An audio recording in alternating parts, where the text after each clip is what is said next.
Hello everyone. स्वागत है आपका हमारे क्षितिज बैच में। और जो कि है आईआईटी जैम के लिए हम लोग जो चल रहे हैं, जिस टॉपिक पे चल रहे हैं वो है रिप्रोडक्टिव बायोलॉजी। और रिप्रोडक्टिव बायोलॉजी जो है वो पार्ट है किसका? वो पार्ट है अप्लाइड बायोलॉजी का, या फिर एनिमल बायोलॉजी का पार्ट है वो। तो एनिमल बायोलॉजी के पार्ट में हमने लास्ट लेक्चर्स के अंदर वुमेन के अंदर गैमेटोजेनेसिस देख लिया था। गैमेटोजेनेसिस के बाद जो डेवलपमेंटल पार्ट था, इनिशियल डेवलपमेंटल पार्ट, उसको हमने देख लिया था। और कुछ पिछला वाला पार्ट और कुछ आज वाला पार्ट, उन दोनों को मिलके हम एक अलग टॉपिक है जैसे मैमेलियन डेवलपमेंट। ये टॉपिक आज हम शुरू करने वाले हैं मैमेलियन डेवलपमेंट का। और इसके अंदर जो मेन जो सब टॉपिक्स रहने वाले हैं that is differentiation of morula cells. Differentiation of morula cells, उसके अंदर जो आपका पार्ट है सेलुलर डिफरेंशिएशन वो कवर हो जाता है। उसके बाद मोरुला सेल्स के डिफरेंशिएशन के बाद हम लोग देखेंगे इम्प्लांटेशन का पार्ट, और इम्प्लांटेशन के बाद देखेंगे extra embryonic membrane. 4 extra embryonic membrane होती है, उनके बारे में देखेंगे। और फेट ऑफ जर्म लेयर्स, तो इस वाले पार्ट में हम पढ़ेंगे। फेट ऑफ जर्म लेयर्स वाले पार्ट में हम लोग जो पढ़ने वाले हैं वो 3 जर्म लेयर्स के बारे में पढ़ने वाले हैं। ठीक है, 3 जर्म लेयर्स। 3 जर्म लेयर्स जो है वो इस वाले पार्ट में हम पढ़ने वाले हैं।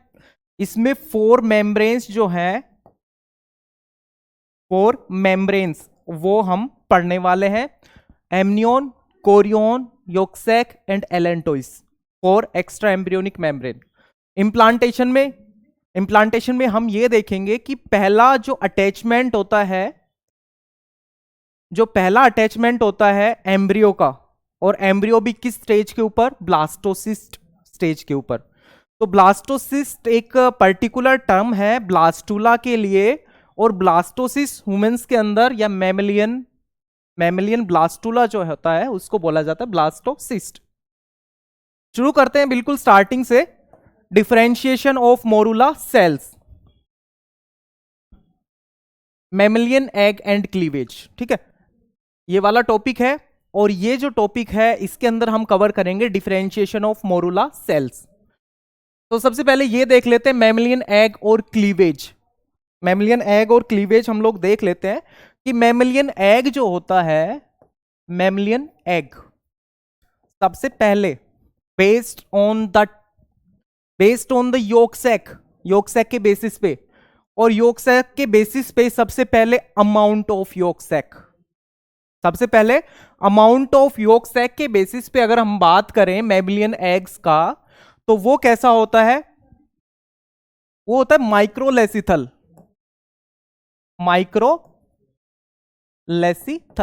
ठीक है, कैसा होता है? ये माइक्रोलेसिथल होता है। किस बेसिस के ऊपर होता है microlecithal? Based on the amount of yolk, कि योक कितना परसेंट है उसके अमाउंट पे जो मैमेलियन एग होता है दैट इज माइक्रोलेसिथल। मतलब जो अमाउंट ऑफ इसके अंदर योक परसेंट होता है वो बिल्कुल थोड़ा सा योक परसेंट होता है इसके अंदर। और दूसरा बेस्ड ऑन डिस्ट्रीब्यूशन ऑफ योक, तो ये वाला जो होता है डिस्ट्रीब्यूशन के बेसिस पे ये होता है आइसोलेसिथल। कैसा होता है? आइसोलेसिथल एग। और आइसोलेसिथल का मतलब क्या होता है? कि जो योक होता है वो इक्वली डिस्ट्रीब्यूटेड होता है। ये किस बेसिस पे है? बेस्ड ऑन डिस्ट्रीब्यूशन ऑफ योक के डिस्ट्रीब्यूशन के बेसिस पे जो एग होता है मैमेलियन एग, वो कैसा होता है? आइसोलेसिथल। ठीक है, तो टाइप्स ऑफ एग हो गया मैमल्स के अंदर। टाइप्स ऑफ एग कि मैमल्स का पर्टिकुलर जो एग होता है दैट इज माइक्रोलेसिथल और आइसोलेसिथल, ये हमने लास्ट क्लासेज में भी देखा था। उसके बाद हम किसकी बात करते हैं? क्लीवेज की बात। तो क्लीवेज जो है मैमल्स के अंदर, वो क्लीवेज कैसा होता है? क्लीवेज कैसा होता है मैमलियन एग के अंदर? तो क्लीवेज जो होता है दैट इज होलोब्लास्टिक। ठीक है, होलोब्लास्टिक होता है, जैसा कि आप लोगों ने लास्ट लेक्चर में देखा था, हमने होलोब्लास्टिक क्लीवेज के बारे में बताया था। और इसमें क्या होता है, होलोब्लास्टिक का मतलब होता है, होलो का मतलब कंप्लीट, ब्लास्टिक। तो ये जो क्लीवेज होता है ये होता है complete cleavage. Equal size of blastomeres हमें यहां से मिलेंगी, तो ये वाला जो है दैट इज होलोब्लास्टिक क्लीवेज। तो क्लीवेज का एक ये टाइप हो गया होलोब्लास्टिक क्लीवेज। और पैटर्न ऑफ क्लीवेज क्या होगा, ये तो हो गया क्लीवेज का टाइप, ठीक है, ये तो हो गया क्लीवेज का टाइप। और अगर हम बात करें पैटर्न की, पैटर्न ऑफ क्लीवेज कैसा होता है, तो इनके अंदर क्लीवेज का जो पैटर्न होता है दैट इज रेडियल क्लीवेज। ठीक है, ये कैसा होता है, रेडियल क्लीवेज होता है। और इनके अंदर जो क्लीवेज होता है वो किस तरह का होता है, वो होता है एसिंक्रोनस,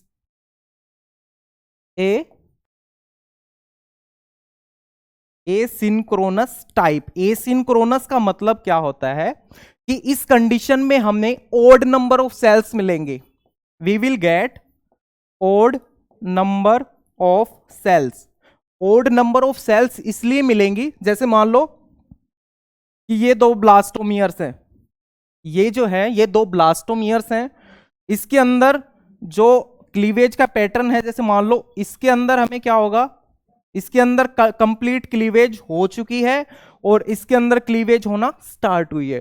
तो अलग अलग ब्लास्टोमियर्स के अंदर क्लीवेज जो है वो अलग अलग टाइम पे हो रही होती है, उसकी वजह से हमें क्या मिलता है, यहाँ पे ओड नंबर ऑफ ब्लास्टोमियर्स मिलती हैं। जैसे इस केस के अंदर हम बात करें तो यहां पे हमें कितनी ब्लास्टोमियर्स मिल रही हैं, यहां पे हमें 3 ब्लास्टोमियर्स मिल रही है। तो एसिंक्रोनस टाइप ऑफ क्लीवेज क्यों होता है, क्योंकि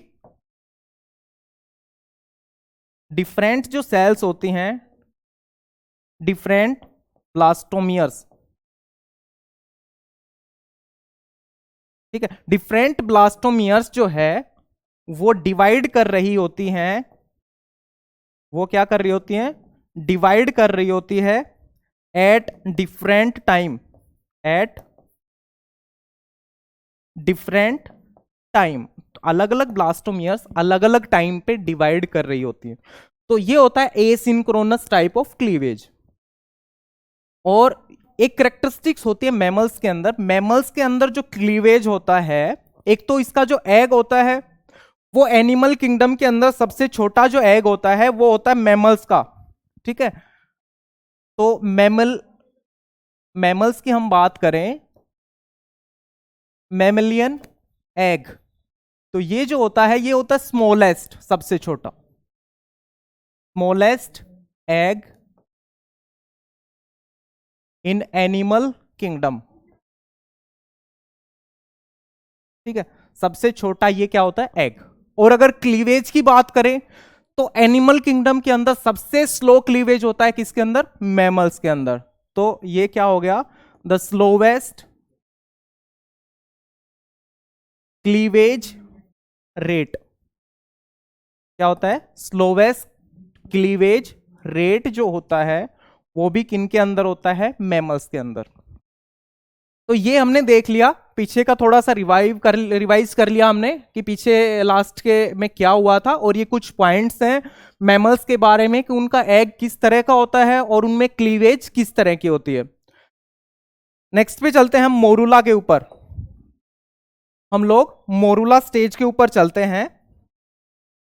तो लास्ट में जैसे ये देखो, मैं यहां इनिशियली स्टार्ट कर रहा हूं गैमेट्स से, गैमेट्स के फ्यूजन से लेके हम लोग आगे की स्टेज देखेंगे, जाइगोट से लेके ब्लास्ट, जाइगोट से लेके क्या बना, ब्लास्टुला मोरूला बना, मोरूला से क्या बनेगा, ब्लास्टुला। मान के चलो ये हो गया एग, ठीक है, ये एग प्लस ये स्पम, एग और स्पम दोनों मिले और किसकी फॉर्मेशन हुई, यहां बना क्या, जाइगोट, ठीक है, ये बन गया यहां पे जाइगोट। अब जाइगोट जो था वो फर्दर उसमें क्या होगा, जाइगोट के अंदर होगा क्लीवेज, जाइगोट के अंदर क्या होगा? जाइगोट के अंदर होगा क्लीवेज। क्लीवेज का मतलब सेल डिवीजन, और यहां से सेल डिवाइड कर करके एक दूसरी स्टेज बनाती हैं, मतलब एक बंच ऑफ सेल्स, एक सेल्स का बंच बनता है, एक सेल्स का गुच्छा बनता है, जिसको हम क्या बोलते हैं?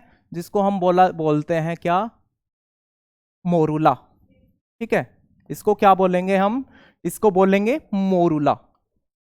और मोरूला क्या होता है? मोरूला जो होता है वो 8 से लेके 16 सेल्ड स्टेज, ठीक है, 8 से लेके 16 सेल्ड स्टेज के ऊपर अटेन होता है मोरूला। किसके अंदर? ह्यूमंस के अंदर। जैसे ये मान लो मैंने कुछ सेल्स बना दी, ये इस तरह की सेल्स हैं इसके अंदर, और ये जो स्टेज है जो मैं बना रहा हूं, ये स्टेज है मोरूला स्टेज। ठीक है, ये स्टेज क्या है? This stage is morula. और ह्यूमंस के अंदर जो मोरूला स्टेज है वो अटेन हो जाती है 4th डे। ठीक है, 4th डे। 4th डे किसके 4th डे पे? फर्टिलाइजेशन होने के 4th डे पे मोरूला स्टेज अटेन हो जाती है ह्यूमंस के अंदर। 4th day of fertilisation. तो ये यहां पे मोरूला स्टेज अटेन हो गई 4th डे ऑफ फर्टिलाइजेशन पे। अब यहां से जो स्टेज मिलेगी हमें, उस स्टेज को क्या बोला जाता है? उस स्टेज को बोला जाता है blastula. The stage is known as blastula. यहां मैं मेंशन कर देता हूं, यहां लिख देता हूं ब्लास्टूला। ठीक है, ब्लास्टूला। लेकिन हम यहां ये देखने वाले हैं कि मोरूला से जब ब्लास्टूला बनता है तो उसमें क्या चेंजेस आते हैं। ऐसा क्या होता है कि दोनों के अंदर स्ट्रक्चरल डिफरेंस होता है। मोरूला स्टेज 4th डे पे हमें मिला, तो जो स्ट्रक्चरल चेंज होते हैं वो मैं यहां नीचे मेंशन करने जा रहा हूं कि स्ट्रक्चरल चेंज क्या होते हैं। जैसे ये हो गया हमारे पास मोरूला, तो इसकी जो सेल्स हैं, इसकी क्या है? सेल्स। और ये है क्या? This is morula. मोरूला की जो सेल्स है, मान लो मैंने ये बना दिया मोरूला, और इसकी जो सेल्स हैं वो एक्सप्रेस करना शुरू कर देंगी सोडियम, पोटेशियम, एटीपेज। ठीक है, वो एक्सप्रेस शुरू कर देंगी सोडियम, पोटेशियम, एटीपेज का। सेल्स विल एक्सप्रेस, ये एक्सप्रेस किसको करेंगी? सोडियम, पोटेशियम, एटीपेज को। इसके बाद क्या होगा? इसके बाद इसके अंदर जब सोडियम, पोटेशियम जब वो एक्सप्रेस करेंगी तो कुछ आयंस अंदर जाएंगी, कुछ बाहर जाएंगे। तो यहां से क्या होगा? यहां पे कुछ हाइड्रोस्टैटिक प्रेशर जो है वो डेवलप हो जाएगा। हाइड्रोस्टैटिक प्रेशर जो है वो वहां पे डेवलप हो जाएगा। तो एक छोटी सी कैविटी की फॉर्मेशन यहां पे होना शुरू हो जाएगी। इसकी वजह से क्या होगा? इसकी वजह से स्मॉल कैविटी लाइक स्ट्रक्चर जो है वो बनना स्टार्ट हो जाएगा। Small cavity will appear, small cavity जो है वो यहां पे अपीयर होना स्टार्ट हो जाएगी, इसी के ही अंदर बिल्कुल छोटी सी कैविटी। अब इस कैविटी में क्या होगा? जैसे मान लो ये हो गया हमारा मोरूला, और यहां पे उसकी जो है वो आउटर सेल्स हैं। यहां क्या है? उसकी आउटर सेल्स हैं, और ये जो थी वो इनर सेल्स है। ये क्या हो गई? Inner cells. और मान लो कि ये हो गई उसके अंदर कैविटी डेवलप। ये क्या हो गई? जो मैंने छोटा सा दिखाया है, बिल्कुल छोटा सा, ये मान के चलो कि उसके अंदर ये हो गई कैविटी। ठीक है, ये हो गई कैविटी डेवलप। कैविटी डेवलप हो गई। अब कैविटी के अंदर क्या होगा? जो ये आउटर सेल्स हैं, ये वाली आउटर सेल्स, ये आउटर सेल्स हैं, ये सारी की सारी, ये सेल्स जो है इसके अंदर फ्लूइड रिलीज करेंगी। ठीक है, इसके अंदर क्या आएगा? फ्लूइड आएगा। और कहां से आएगा? आउटर लेयर ऑफ मोरूला, वो कहां से आएगा? आउटर लेयर से। तो ये जो कैविटी बनी, इस कैविटी को बोला जाता है blastocoel. The cavity is known as blastocoel. Cavity को क्या बोला जाता है? ब्लास्टोसील्स। और जो सेल्स हैं दैट आर ब्लास्टोमियर, क्योंकि ब्लास्टुला अभी बनने वाला है, ब्लास्टुला अभी बनने वाला है, सेल्स जो हैं वो क्या हो गई? ब्लास्टोमियर्स। और जो कैविटी बनी दैट इज ब्लास्टोसील। तो यहां तक कंप्लीट है। अब इस केस में क्या होगा? ह्यूमंस के अंदर जो ब्लास्टुला होता है वो कैसा होता है? चलो वो देखते हैं। ये इस तरह से होता है ब्लास्टुला, ठीक है। लेकिन ब्लास्टुला को ह्यूमंस के अंदर क्या बोला जाता है? उसको बोला जाता है ब्लास्टोसिस्ट। उसको क्या बोला जाता है? ब्लास्टोसिस्ट। ये मान लो ये हो गई आउटर लेयर, ठीक है। ये हो गई आउटर लेयर। कौन सी आउटर लेयर? जिसकी बात हम यहां कर रहे थे, ये वाली आउटर लेयर। ये वाली आउटर लेयर जो है मैंने उसको यहां दिखा दिया। और कुछ अंदर सेल्स प्रेजेंट होती हैं इस तरह से, ठीक है। कुछ अंदर सेल्स प्रेजेंट होती हैं इस तरह से, और इन सेल्स को बोला जाता है क्या? ICM, इनर सेल्यूलर मास। और ये जो स्ट्रक्चर होता है मैमल्स के अंदर, इसको बोला जाता है ब्लास्टोसिस्ट। ब्लास्टोसिस्ट, ये मैमल्स के अंदर ये जो स्ट्रक्चर होता है, इस स्ट्रक्चर को बोला जाता है ब्लास्टोसिस्ट। जो आउटर लेयर होती है, आउटर लेयर होती है, इसको बोला जाता है ट्रोफोब्लास्ट। ट्रोफोब्लास्ट। और जो इनर सेल्स होती हैं ये वाली, इनको बोला जाता है ICM, इनर सेल्यूलर मास, ठीक है। क्या बोला जाता है? इनर सेल्यूलर मास, ICM। अब यहां पे लिखा हुआ है डिफरेंशिएशन। अभी तक क्या हुआ? अभी तक हमें ब्लास्टोसिस्ट स्टेज मिली है ड्यूरिंग डेवलपमेंट। और ब्लास्टोसिस स्टेज के अंदर भी क्या दो तरह की सेल्स हैं। एक तो आउटर सेल्स जिनको क्या बोला गया? ट्रोफोब्लास्ट। और दूसरा ICM, जो अंदर की सेल्स हैं उनको सेल्स को क्या बोला गया? Inner cell mass. और ये इनर सेल मास जो है यही क्या होगा? It will become future embryo, ठीक है। यही क्या होगा? फ्यूचर का एम्ब्रियो होगा। यहां तक क्लियर है? ये होगा क्या? फ्यूचर का एम्ब्रियो। अब थोड़ा सा आगे और चलते हैं, इसी पार्ट को हम कंटिन्यू करते हैं। तो फोर्थ डे ऑफ फर्टिलाइजेशन पे हमें क्या मिलता है? मोरूला स्टेज मिलता है। लेकिन ब्लास्टुला स्टेज हमें कब मिलता है? ब्लास्टुला स्टेज हमें मिलता है fifth day, fifth day of fertilisation, fifth day of fertilisation. जो फर्टिलाइजेशन का फिफ्थ डे होता है वहां हमें क्या मिलता है? वहां हमें मिलता है ब्लास्टुला। अब इम्प्लांटेशन का प्रोसेस समझ लेते हैं कि एक्चुअल में क्या हो रहा है। यहां पे आ जाते हैं।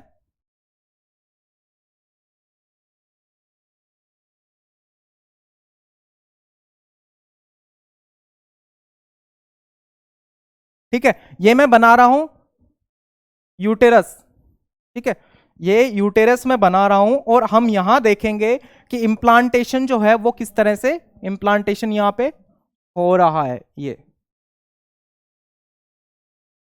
ठीक, ये यूटेरस का पार्ट हो गया। मैं इसका एक ही साइड मेंशन कर रहा हूं यहां पे। तो सबसे पहले हम स्टार्ट करते हैं कौन सी स्टेज से?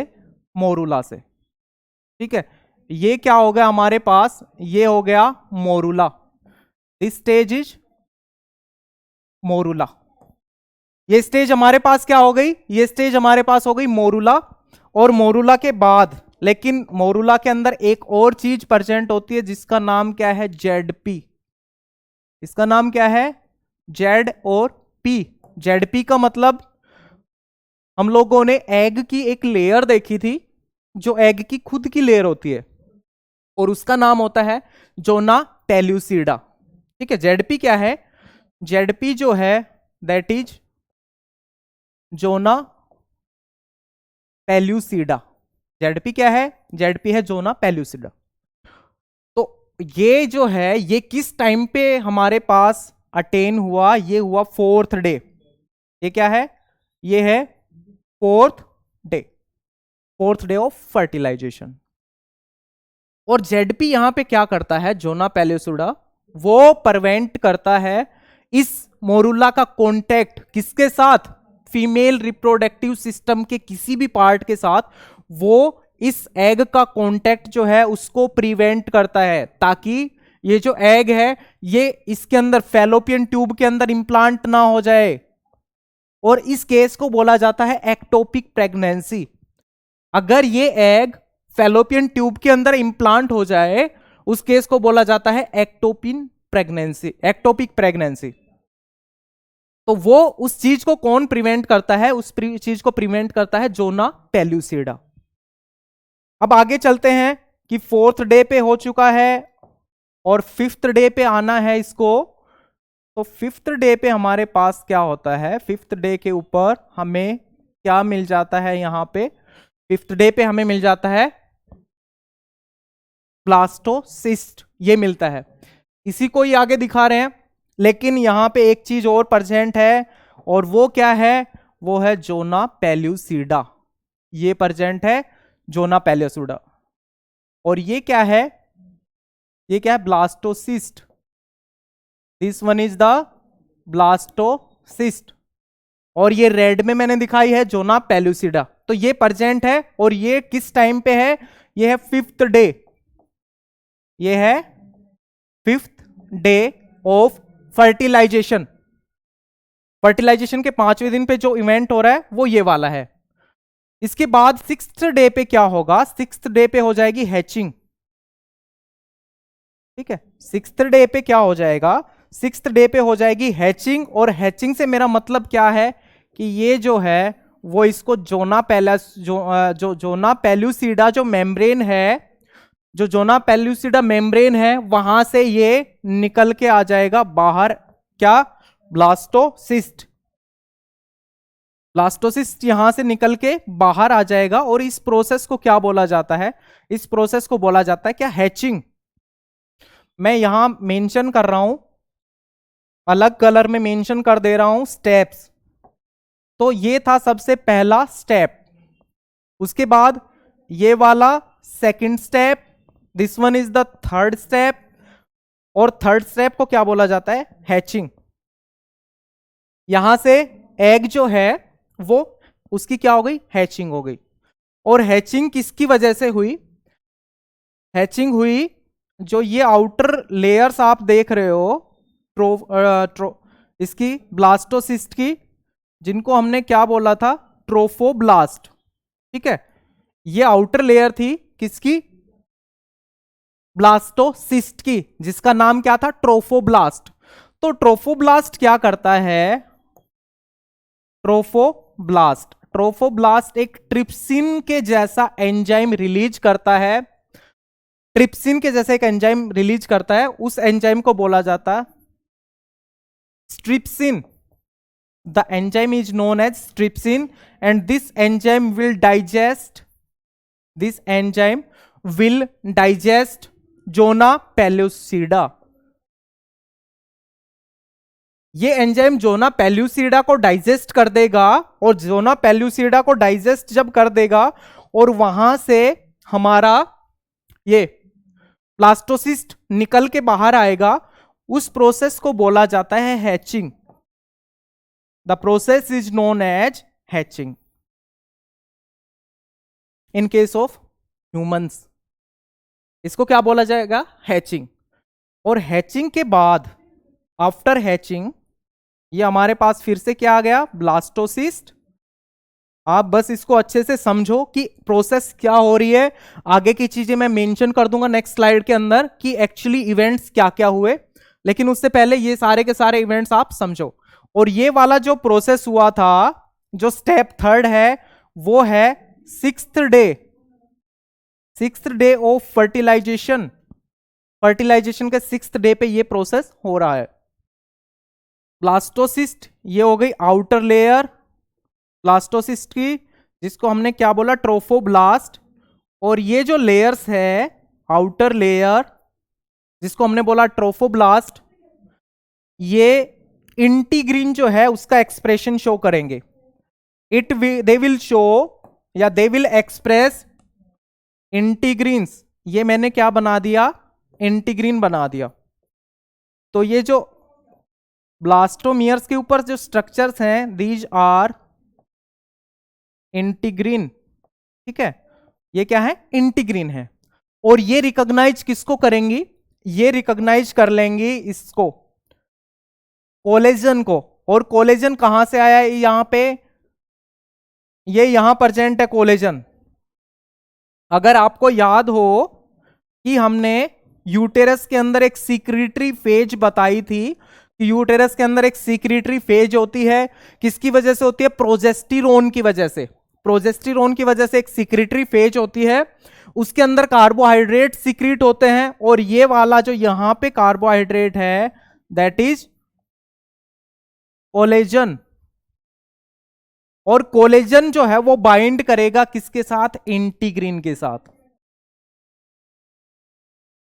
इसका जो इंटीग्रीन है ब्लास्टोसिस्ट का, वो क्या करेगा, ये ब्लास्टोसिस्ट का इंटीग्रीन है, जैसे ये मेरी फिंगर है तो ये ब्लास्टोसिस्ट का इंटीग्रीन है।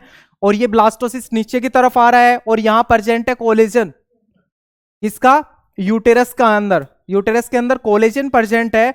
और ये नीचे आ रहा है, ये इसको रिकॉग्नाइज करेगा इंटीग्रीन, और ये इसके साथ क्या कर लेगा, बाइंड कर लेगा। और वो नीचे की तरफ नहीं आएगा, बाइंड कर लेगा। और जिस जगह पे वो बाइंड करेगा वहां पे प्रेगनेंसी क्या हो जाएगी, स्टेब्लिश हो जाएगी। इंटीग्रीन जो है किसका, ब्लास्टोसिस्ट का, वो बाइंड करेगा कोलेजन के साथ। और कोलेजन के साथ बाइंड करने के बाद यहां पे कोलेजन के साथ इंटीग्रीन बाइंड किया, इसका मतलब जो ब्लास्टोसिस्ट है वो अटैच हो चुका है किसके साथ, यूटेरस की एंडोमेट्रियम वॉल के साथ। तो यहां पे क्या होगा, यहां पे जो प्रोसेस होगा इसको बोला जाएगा इम्प्लांटेशन। इसको क्या बोला जाएगा, इम्प्लांटेशन। और ये होता है सेवंथ डे। मैंने ये जो मेंशन किए हैं, 4th डे, 5th डे और 6th डे, 7th डे, ये जो है ये फर्टिलाइजेशन के बाद के प्रोसेस है, फर्टिलाइजेशन के बाद का वो प्रोसेस है। यहां पे ये आपस में बाइंड करेगा, बाइंड करने के बाद उस जो प्रोसेस को बोला जाता है दैट इज इम्प्लांटेशन। वहां से क्या होगा, वहां से हो जाएगा इसका इम्प्लांटेशन। और ये एक चीज और सीक्रेट करता है ट्रोफोब्लास्ट से, सेलेक्टिन। ट्रोफोब्लास्ट से एक चीज और आती है जिसका नाम क्या है, सेलेक्टिन। वो मैं मेंशन कर दे रहा हूं। तो यहां तक क्लियर है कि किस तरह से मोरूला जो था वो चेंज हुआ ब्लास्टुला के अंदर। ब्लास्टुला के बाद एग की हैचिंग होती है 6th डे पे, और 6th डे पे हैचिंग के बाद जो है ट्रोफोब्लास्ट जो लेयर है वो कुछ एक्सप्रेस करती है, कुछ एक्सप्रेशन करती है। और उन एक्सप्रेशन में सबसे पहला आता है स्ट्रिप्सिन। एक एंजाइम है स्ट्रिप्सिन। ट्रिप्सिन एक एंजाइम है जो प्रोटीन को डाइजेस्ट करता है, बिल्कुल उसके जैसा एंजाइम है। और उस एंजाइम का नाम है स्ट्रिप्सिन, जो कि आता है कहां से, ट्रोफोब्लास्ट से। और ये एंजाइम जो है वो डाइजेस्ट कर देता है जोना पेल्यूसिडा को। जोना पेल्यूसिडा जैसी डाइजेस्ट हुई, ब्लास्टोसिस्ट बाहर आ गया, और ब्लास्टोसिस्ट बाहर आने को बोला जाता है हैचिंग। उसके बाद क्या होता है, उसके बाद जो ट्रोफोब्लास्ट है वो इंटीग्रीन का एक्सप्रेशन शो करती है। और ये इंटीग्रीन जो है वो एंडोमेट्रियम लाइनिंग के कोलेजन के साथ बाइंड करेगी। जैसे वो दोनों आपस में बाइंड किया, इसका मतलब उस प्रोसेस को बोला जाता है इम्प्लांटेशन। और ये जो प्रोसेस है वो 7th डे पे होता है। ट्रोफोब्लास्ट कुछ और एक्सप्रेशन शो करती है, जिसमें से फॉर एग्जांपल सेलेक्टिन जो है उसका एक्सप्रेशन शो करती है ट्रोफोब्लास्ट। और सेलेक्टिन का क्या फंक्शन है, सेलेक्टिन जो है वो बाइंड करता है किसके बीच में, डिफरेंट टाइप ऑफ सेल्स के बीच में एक कनेक्शन स्टैब्लिश करता है सेलेक्टिन। तो वो कनेक्शन जो स्टैब्लिश होता है वो होता है ब्लास्टोसिस्ट के बीच में और मैटरनल यूटेरस की एंडोमेट्रियम वॉल के सेल्स के बीच में। तो इम्प्लांटेशन के लिए ये सारी चीजें नेसेसरी होती है। तो यहां पे क्या होता है, यहां पे हो जाता है इम्प्लांटेशन। किस स्टेज पे होता है, ब्लास्टुला स्टेज पे। और मैमल्स का ब्लास्टुला हम बोलेंगे ब्लास्टोसिस्ट, उसको क्या बोला जाता है, ब्लास्टोसिस्ट। तो ये टर्म जो है ब्लास्टोसिस्ट, वो ज्यादा प्रीफर करेंगे हम कि इम्प्लांटेशन जो है वो ब्लास्टोसिस्ट स्टेज के ऊपर होती है, क्योंकि हम मैमल्स का डेवलपमेंट पढ़ रहे हैं। तो यहां पे क्या होता है, स्टेप की बात करते हैं हम। सबसे पहले क्या हुआ, सबसे पहले फोर्थ डे के ऊपर क्या हुआ, फोर्थ डे के ऊपर मोरूला की फॉर्मेशन हुई। फोर्थ डे मोरूला बना, फोर्थ डे मोरूला। और फिफ्थ डे पे जो था, फिफ्थ डे पे क्या हुआ, फिफ्थ डे के ऊपर बना क्या, ब्लास्टोसिस्ट, ब्लास्टोसिस्ट। फिफ्थ डे पे क्या बना, ब्लास्टोसिस्ट। और सिक्स्थ डे पे क्या हुआ, सिक्स्थ डे पे हुआ हैचिंग, HATCHING। और हैचिंग जो है उसमें क्या हुआ, जो हमारा ब्लास्टोसिस्ट है वो जोना पेलोसुडा को ब्रेक करके बाहर आता है। और उसमें जो मेन रोल होता है वो किसका होता है, जो मेन रोल यहां पे होता है वो होता है ट्रोफोब्लास्ट का, ट्रोफोब्लास्ट। तो ट्रोफोब्लास्ट क्या करता है, ट्रोफोब्लास्ट आप पीछे देख लेना, ट्रोफोब्लास्ट क्या थी, ट्रोफोब्लास्ट जो थी वो ब्लास्टोसिस्ट की आउटर लेयर थी। और ये क्या करती है, सबसे पहला जो हम इसमें फंक्शन की अगर बात करें ट्रोफोब्लास्ट की, तो इट विल एक्सप्रेस में भी हम जो टर्म प्रीफर करेंगे वो करेंगे secrete, it will secrete A trypsin like enzyme, it will secrete A trypsin like enzyme. और इस एंजाइम का नाम क्या था, इस एंजाइम का नाम था स्ट्रिप्सिन, ट्रिप्सिन लाइक एंजाइम, स्ट्रिप्सिन। और ये स्ट्रिप्सिन क्या करता है, इट डाइजेस्ट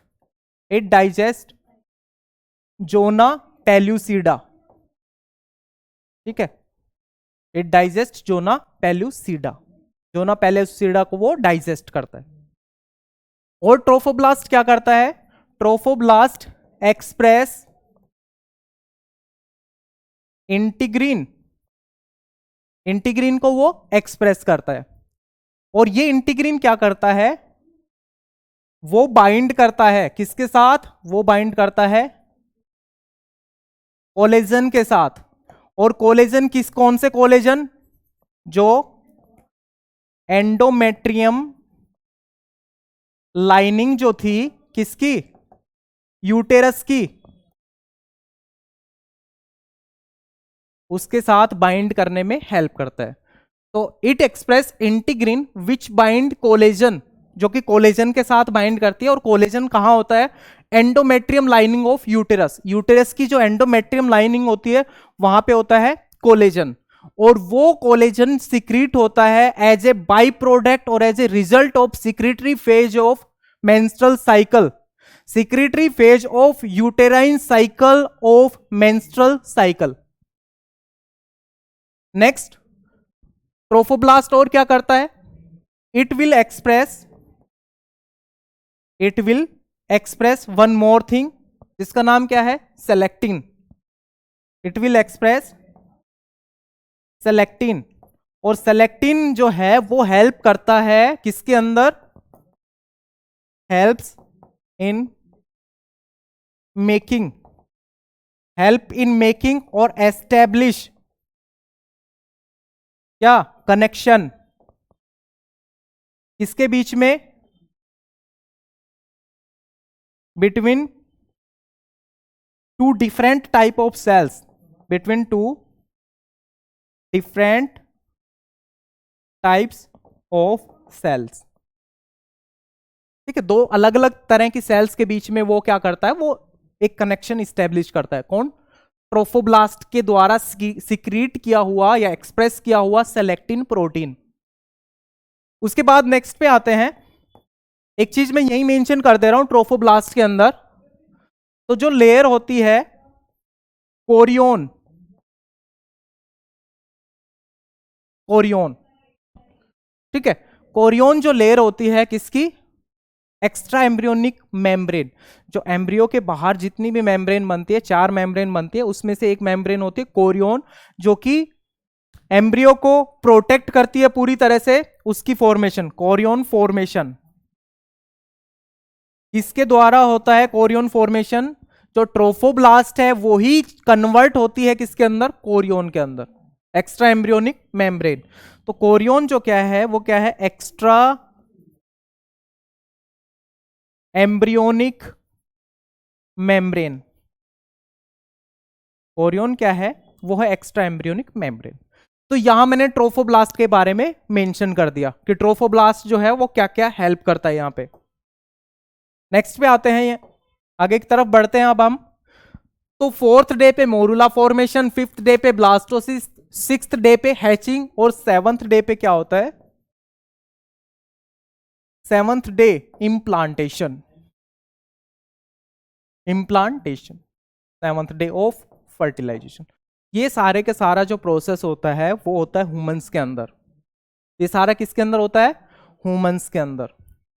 तो डिफरेंशिएशन एक टॉपिक आया था, डिफरेंशिएशन के अंदर हम लोग देखते हैं, जैसे ये हमारे पास क्या था, ये हमारे पास था ब्लास्टोसिस्ट, ये क्या था हमारे पास, ब्लास्टोसिस्ट। और ये बाहर की जो लेयर है ये क्या है, ट्रोफोब्लास्ट। मैं कई बार मेंशन कर चुका हूं ब्लास्टोसिस्ट, ट्रोफोब्लास्ट, ये टर्म मैं बहुत बार मेंशन कर चुका हूं। तो आई थिंक मेरे को लग रहा है कि ये चीजें आपको क्लियर है, तो मैं आगे मेंशन नहीं करने वाला हूं कि ट्रोफोब्लास्ट क्या है और ब्लास्टोसिस्ट क्या है। तो आपको अंडरस्टैंड करना पड़ेगा यहां पे, क्योंकि मैं बहुत बार मेंशन कर चुका हूं, तो एक चीज बार बार मेंशन नहीं करेंगे। ट्रोफोब्लास्ट आउटर लेयर है, ब्लास्टोसिस्ट जो है वो ब्लास्टुला है, किसका, ह्यूमंस का।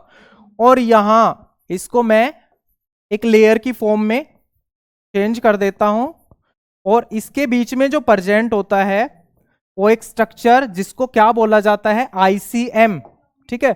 इसके अंदर क्या प्रेजेंट होता है, आईसीएम, और इस आईसीएम को क्या बोला जाता है, इनर सेल मास।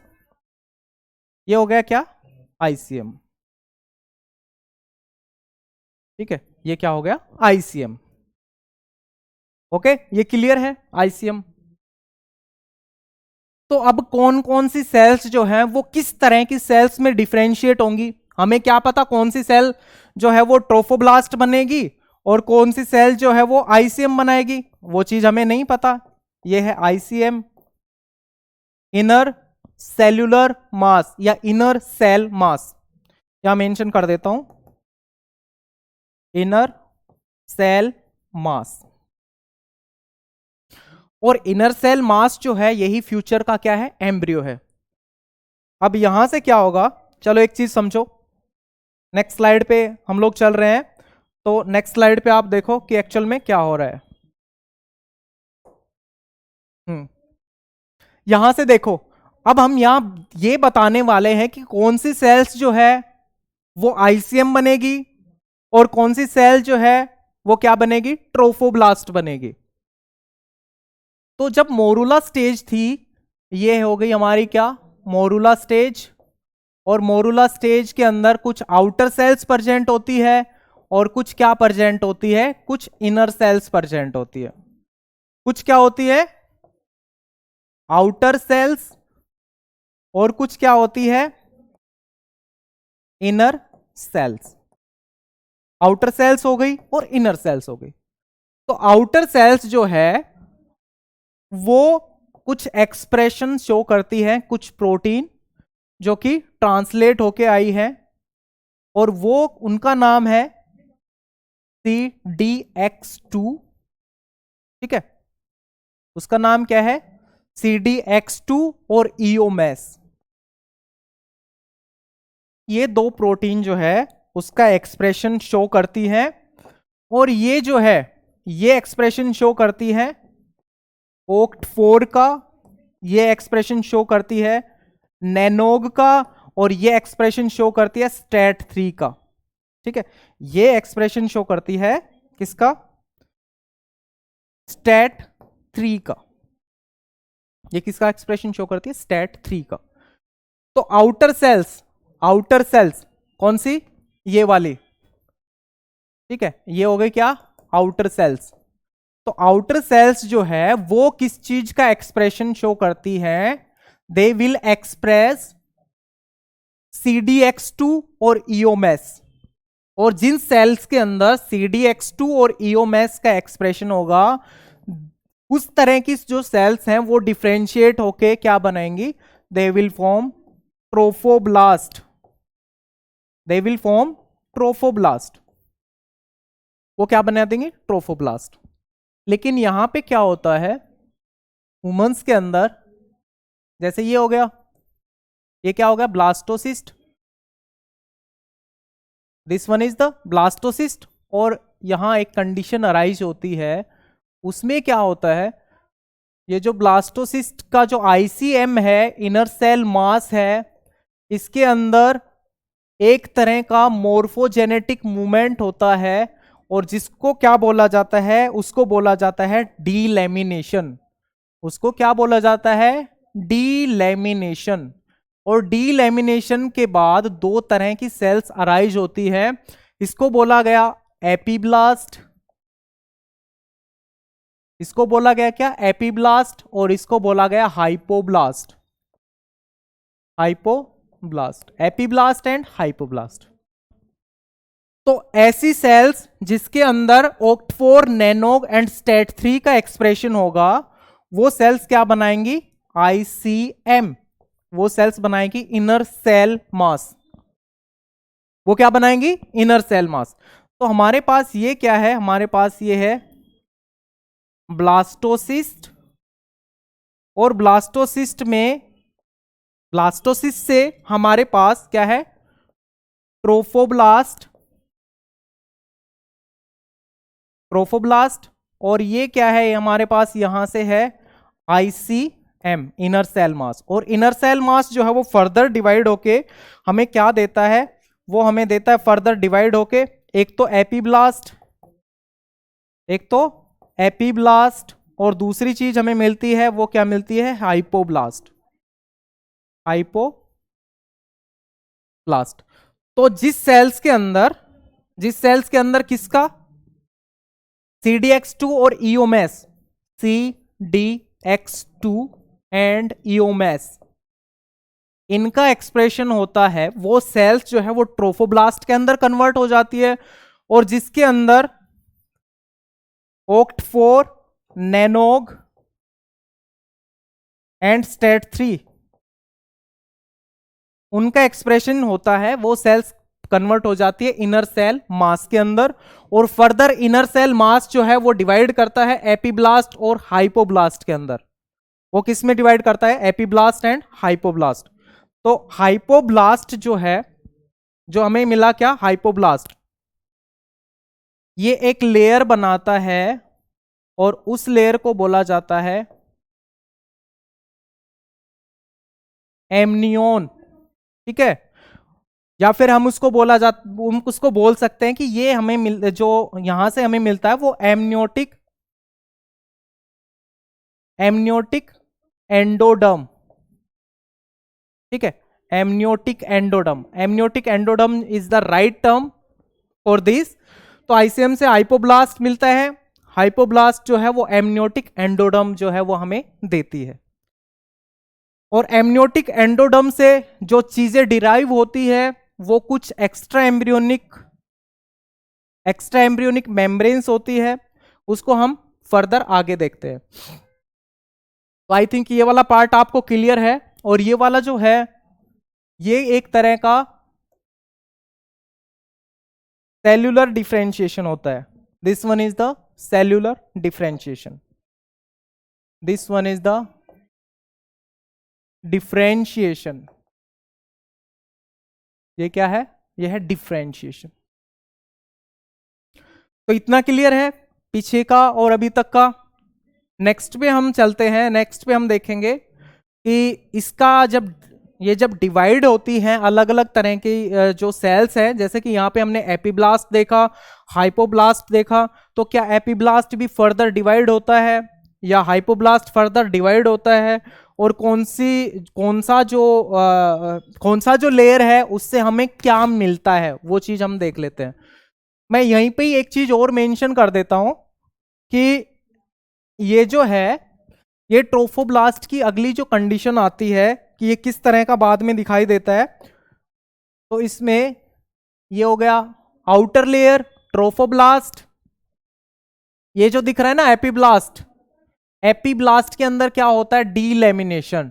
ठीक है, इसके अंदर क्या होता है, डीलैमिनेशन। और डीलैमिनेशन आप पिछली क्लास के अंदर देख चुके हो कि डीलैमिनेशन क्या होता है, डीलैमिनेशन। तो यहां क्या होता है, यहां होता है डीलैमिनेशन, और डीलैमिनेशन से एपीब्लास्ट जो है वो फर्दर दो पार्ट्स के अंदर डिवाइड हो जाता है। एक तो एम्ब्रियोनिक एपीब्लास्ट, और दूसरा एपीब्लास्ट। ये जो है ये तो एज इट इज रहेगी इस तरह से, ठीक है, और इसमें ये डिवाइड भी करेगी फिर बाद में, हाइपोब्लास्ट जो थी वो डिवाइड भी करेगी, और यहां से हुआ डीलैमिनेशन, तो डीलैमिनेशन से एक और लेयर हमें मिली इस तरह से। ठीक है, ये डीलैमिनेशन हुआ था यहां पे, और मैं इसको भी इस तरह से बना देता हूं। तो ये जो थी, ये थी हाइपोब्लास्ट, ये क्या थी, हाइपोब्लास्ट, और ये है एपीब्लास्ट। ये क्या है, epiblast. This one is the epiblast, और ये जो एपीब्लास्ट है, this one is the epiblast. और ये एपीब्लास्ट, ये वाला जो एपीब्लास्ट है और ये वाला हाइपोब्लास्ट है, इसके बीच में हमें मिलता है क्या, हमें इसके बीच में मिलता है एम्ब्रियोनिक एपीब्लास्ट। हमें इसके बीच में क्या मिलता है, एम्ब्रियोनिक एपीब्लास्ट, एम्ब्रियोनिक एपीब्लास्ट, ये मिलता है हमें यहां। तो ये वाला जो पार्ट है, ये यहां पे मैंने इसलिए बताया क्योंकि आगे का जो पार्ट है उसको कवर करने के लिए हमें इसको पढ़ने की जरूरत है। तो आगे का जो पार्ट है वो देखो क्या होता है। नेक्स्ट पार्ट है, हम यहीं से स्टार्ट करते हैं ब्लास्टोसिस्ट से। ब्लास्टोसिस्ट, तो ब्लास्टोसिस्ट जो है उसके अंदर क्या होता है, ब्लास्टोसिस्ट के अंदर होता है ट्रोफोब्लास्ट,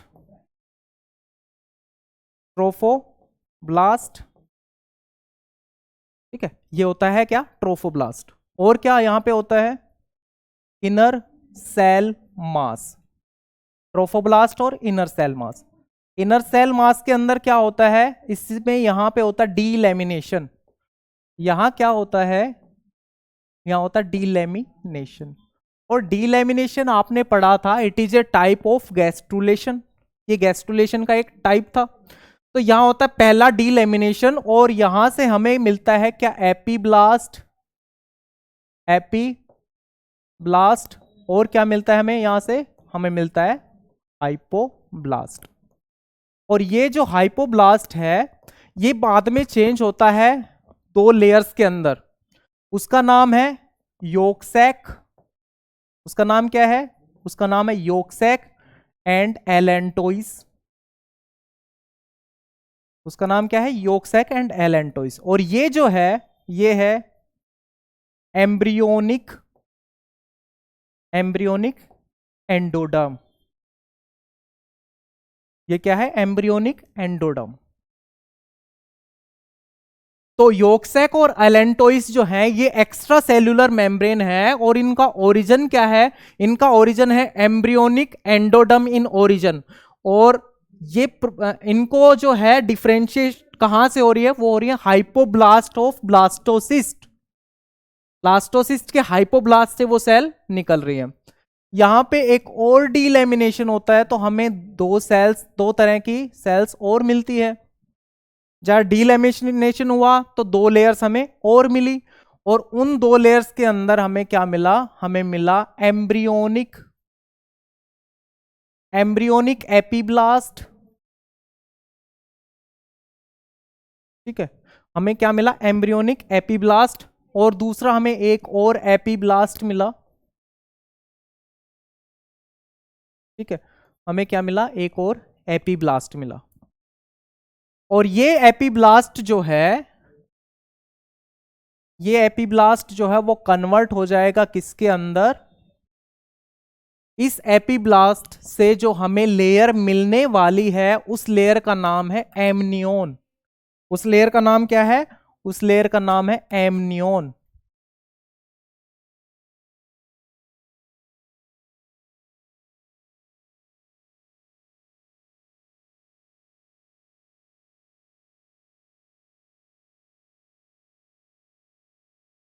एमनियोटिक एक्टोडर्म, यहां से मिलेगा हमें एमनियोटिक एक्टोडर्म, और ये एमनियोटिक एक्टोडर्म जो है वो कन्वर्ट होगी किसके अंदर, एमनियोन कैविटी के अंदर।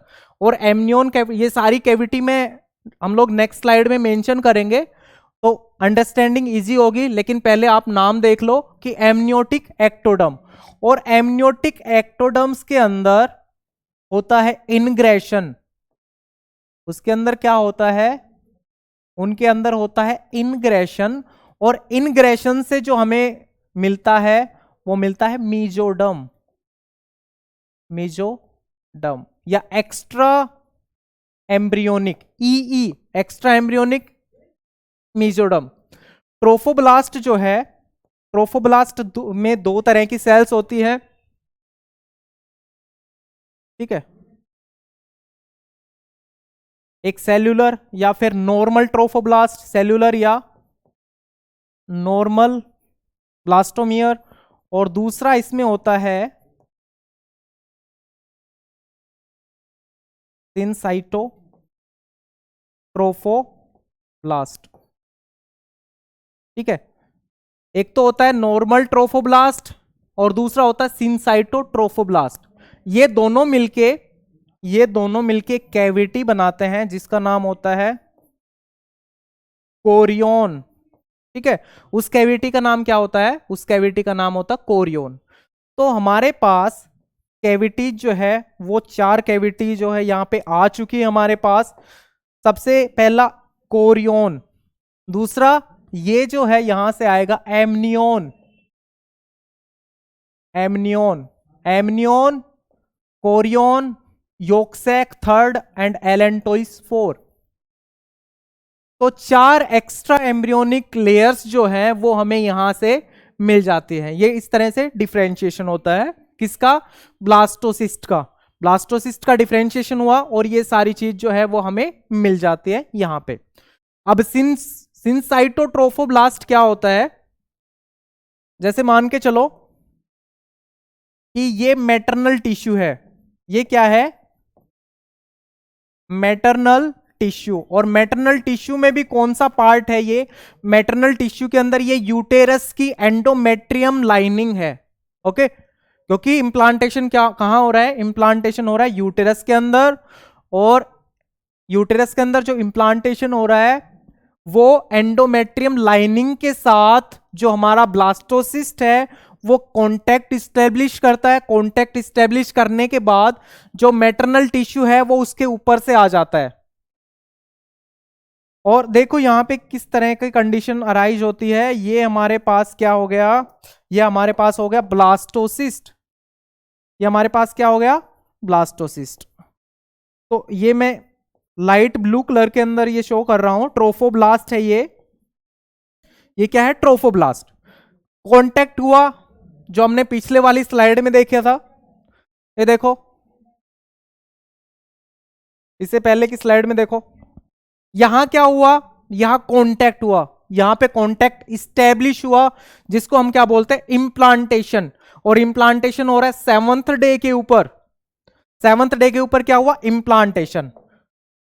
और इंप्लांटेशन के बाद जैसे ये आपस में कनेक्शन इस्टेब्लिश हुआ तो ये ट्रोफोब्लास्ट की जो सेल्स हैं वो क्या कर रही हैं, वो डिवाइड कर रही हैं। ट्रोफोब्लास्ट की जो सेल्स है वो क्या कर रही हैं, दे आर डिवाइडिंग, ठीक है, वो डिवाइड कर रही हैं। और ये हमारा क्या है, इसको अलग कलर से बना देते हैं हम।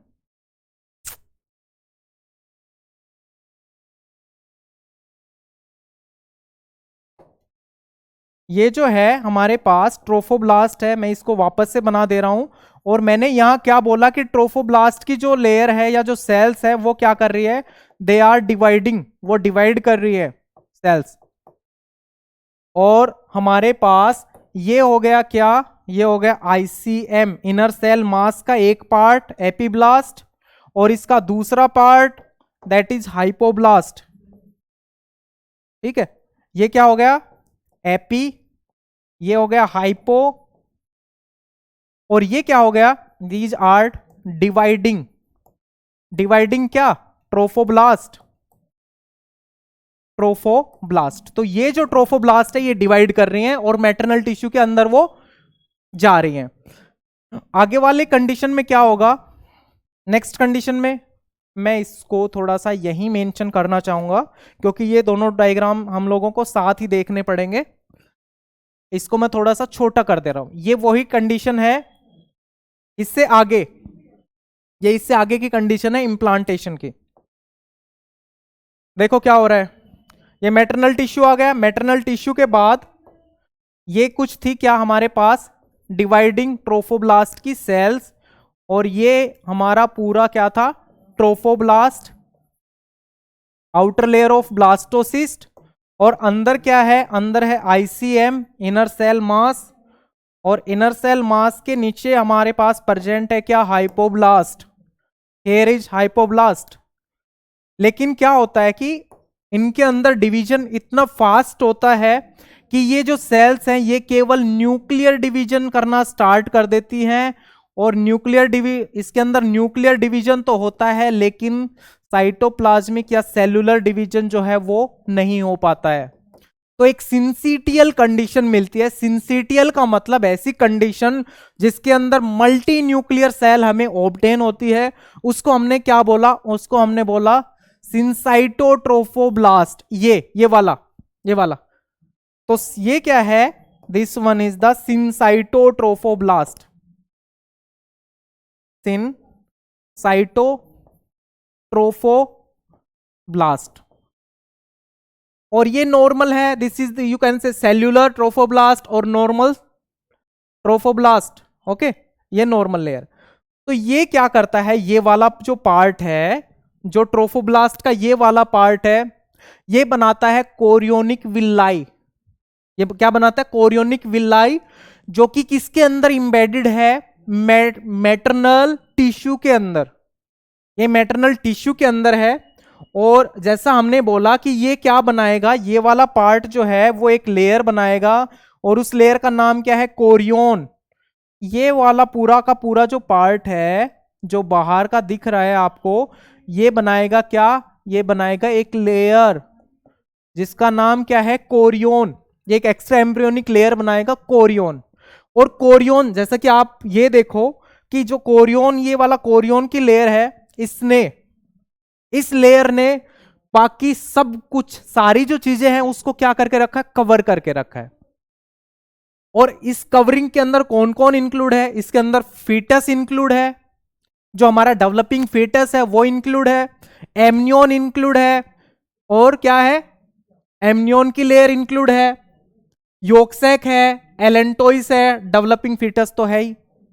तो ये जो कोरियोन की लेयर है वो पूरे के पूरे एम्ब्रियो को जो है बाहर से कवर करती है, साथ में कनेक्शन इस्टेब्लिश करती है, किसके साथ, मैटरनल टिश्यू के साथ, किसके थ्रू, इसके कोरियोनिक विलाई के थ्रू।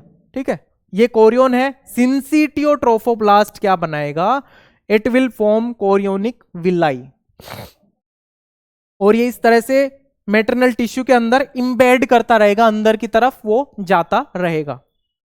तो हमने यहां देख लिया। अब हम बात करते हैं किसकी, हम लोग बात करते हैं 4 एक्स्ट्रा एम्ब्रियोनिक लेयर्स 4 जो एक्स्ट्रा एम्ब्रियोनिक लेयर्स हैं, जो एम्ब्रियो के अलावा जो लेयर्स होती हैं उनको बोला जाता है एक्स्ट्रा एम्ब्रियोनिक लेयर्स। ठीक है, तो हम यहां क्या देख रहे हैं, extra embryonic layers, extra embryonic layers. तो एक्स्ट्रा एम्ब्रियोनिक लेयर्स जो है वो हमारे पास होती हैं कितनी, 4। कितनी होती है, 4 होती है।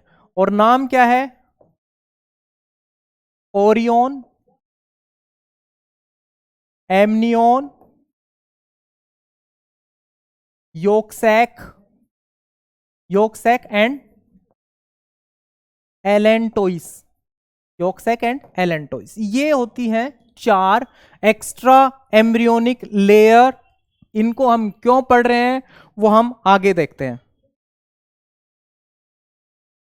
जैसे देखो हमारे पास ये जो है, ये एक हमारे पास क्या है, डेवलपिंग फीटस। ठीक है, ये हमारे पास क्या है, डेवलपिंग फीटस है। और फीटस जो है उसके चारों तरफ जिस लेयर की फॉर्मेशन होती है, फीटस के चारों तरफ जिस लेयर की फॉर्मेशन होती है उस लेयर को बोला जाता है एमनियन। ये डायग्राम बड़ा बनने वाला है तो थोड़ा सा ध्यान से देखो। ये क्या है, फीटस है, और फीटस के बाहर की तरफ जो लेयर होती है उसको क्या बोला जाता है, उसको बोला जाता है एमनियन। यहां पे सिर्फ आप समझो, सिर्फ अंडरस्टैंड करो यहां पे।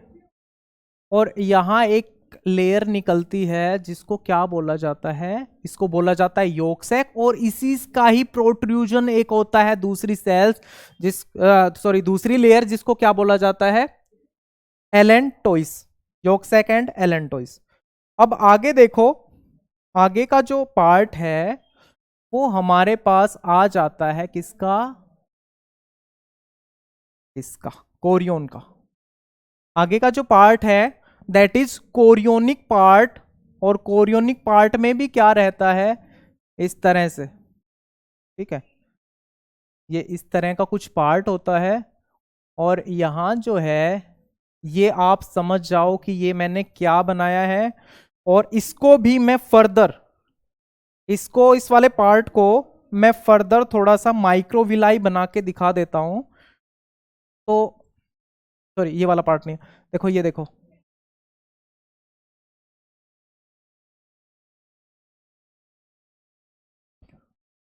ठीक है, ये यहां पे था।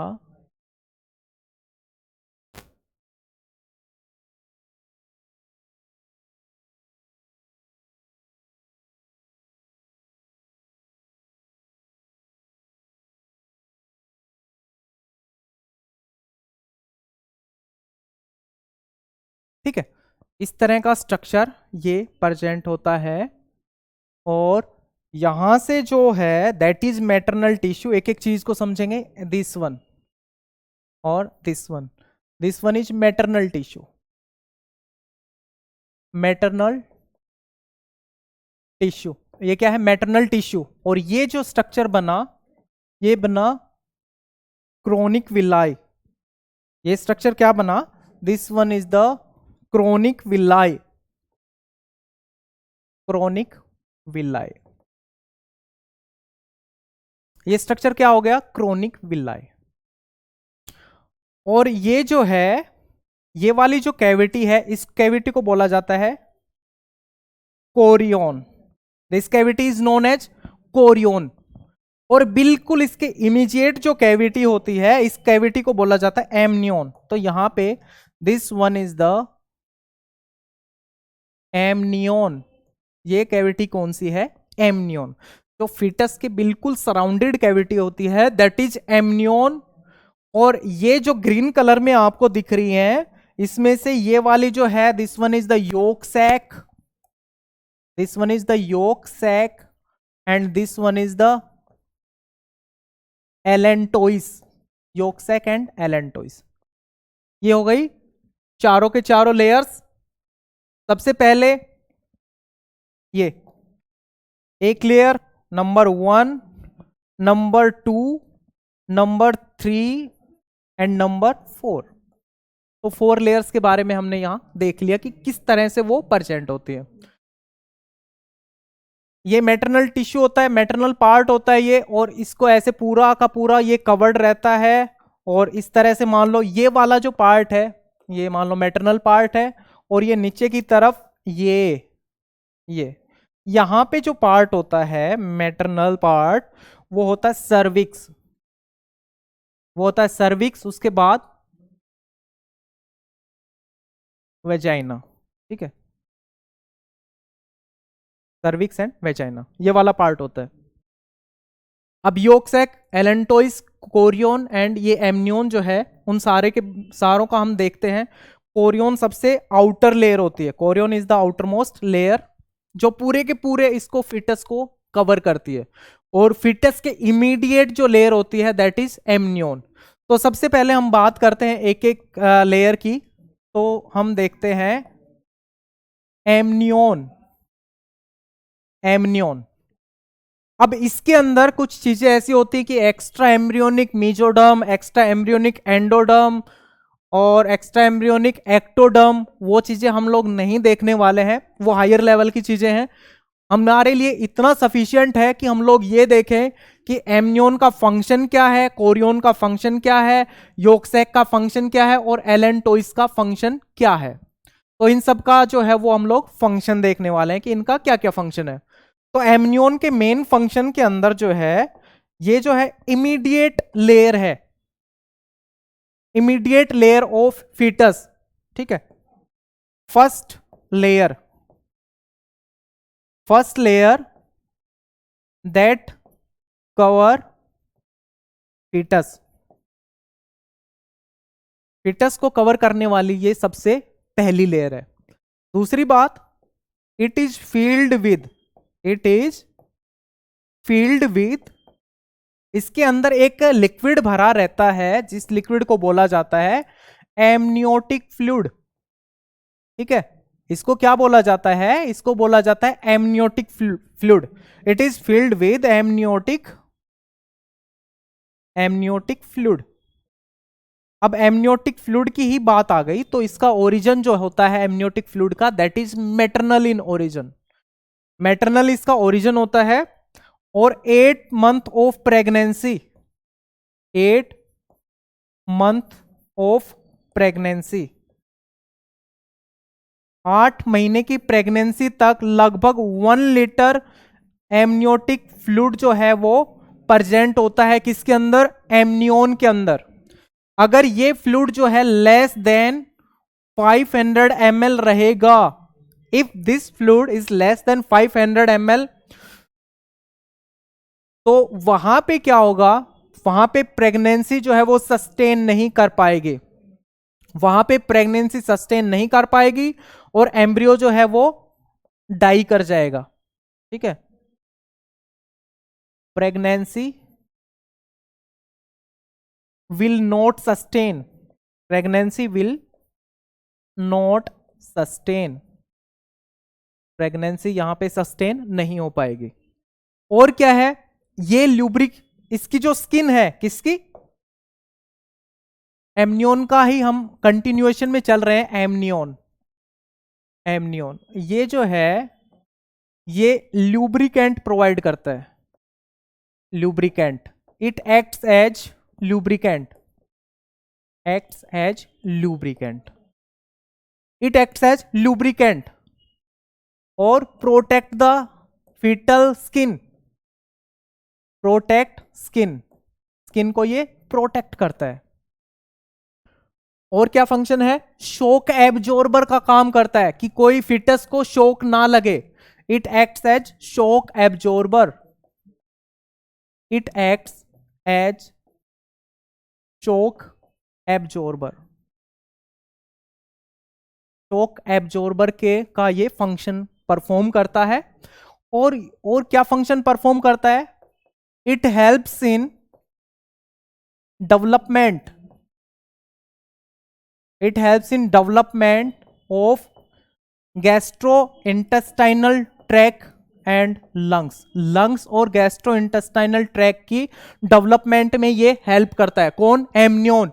जो सबसे बाहर की लेयर है फीटस की, एमनियोन, उसके अंदर एमनियोटिक फ्लूइड भरा होता है। 8 मंथ और प्रेगनेंसी तक जो है उसके अंदर लगभग 1 लीटर एमनियोटिक फ्लूइड रहता है। अगर वो लेस देन 500 ml रहता है तो प्रेगनेंसी जो है वो सस्टेन नहीं कर पाएगा। और फ्लूइड जो है एमनियोटिक फ्लूइड या एमनियोन जो कैविटी है वो लुब्रिकेंट की तरह काम करती है, जो फिटस की स्किन है उसको प्रोटेक्ट करता है, और ये शॉक एब्जॉर्बर की तरह काम करता है। It helps in the development of gastrointestinal tract and lungs of the foetus. ये जितनी भी चीज की बात हो रही है ये फिटस की बात हो रही है कि फिटस के लिए ये क्या काम करता है। और क्या होता है? और होता है एक्सचेंज। ठीक है, क्या होता है? एक्सचेंज। किसका? चीजों का। चीजों का एक्सचेंज होता है किसके बीच में? Between amniotic fluid, amniotic fluid and foetus. ठीक है, फीटस और एमनियोटिक फ्लूइड के बीच में एक्सचेंज होता है किस किस चीज का? Nitrogenous waste, nitrogenous waste, nitrogenous waste. Nitrogenous waste जो है वो कहां चले जाएंगे? वो चले जाएंगे एमनियोटिक फ्लूइड के अंदर। ठीक है, वो कहां चले जाएंगे? एमनियोटिक फ्लूइड के अंदर। कहां से? फीटस से। फीटस से वो एमनियोटिक फ्लूइड के अंदर चले जाएंगे, और इधर से जो आयंस हैं, यहां से क्या आ गया? आयंस। वो आयंस जो है वो फीटस के अंदर आ गया। ठीक है, वो आ गया किसके अंदर? फीटस के अंदर।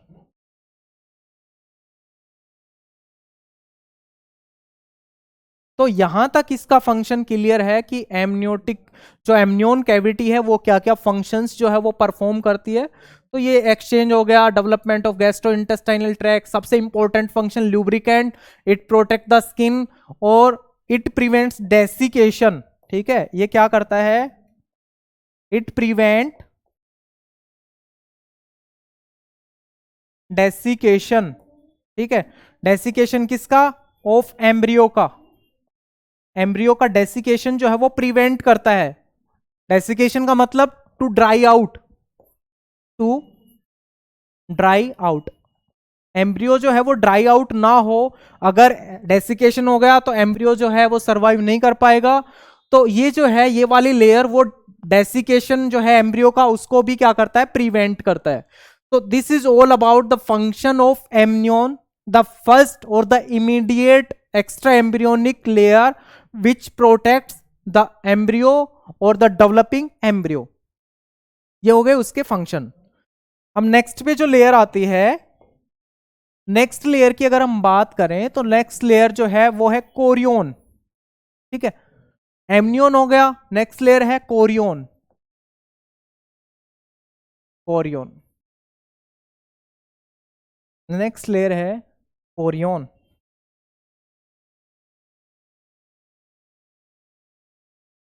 कोरियोन जो है, chorion outer most layer of developing embryo.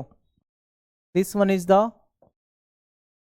Outer most layer. ठीक है, ये कैसी होती है? ये आउटर मोस्ट लेयर होती है इसकी? एम्ब्रियो की। और क्या होता है कोरियोन के बारे में?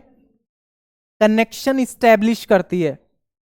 Okay, it makes the connection between, it makes connection between fetus and maternal part, fetus and maternal part या फिर मैटरनल बॉडी।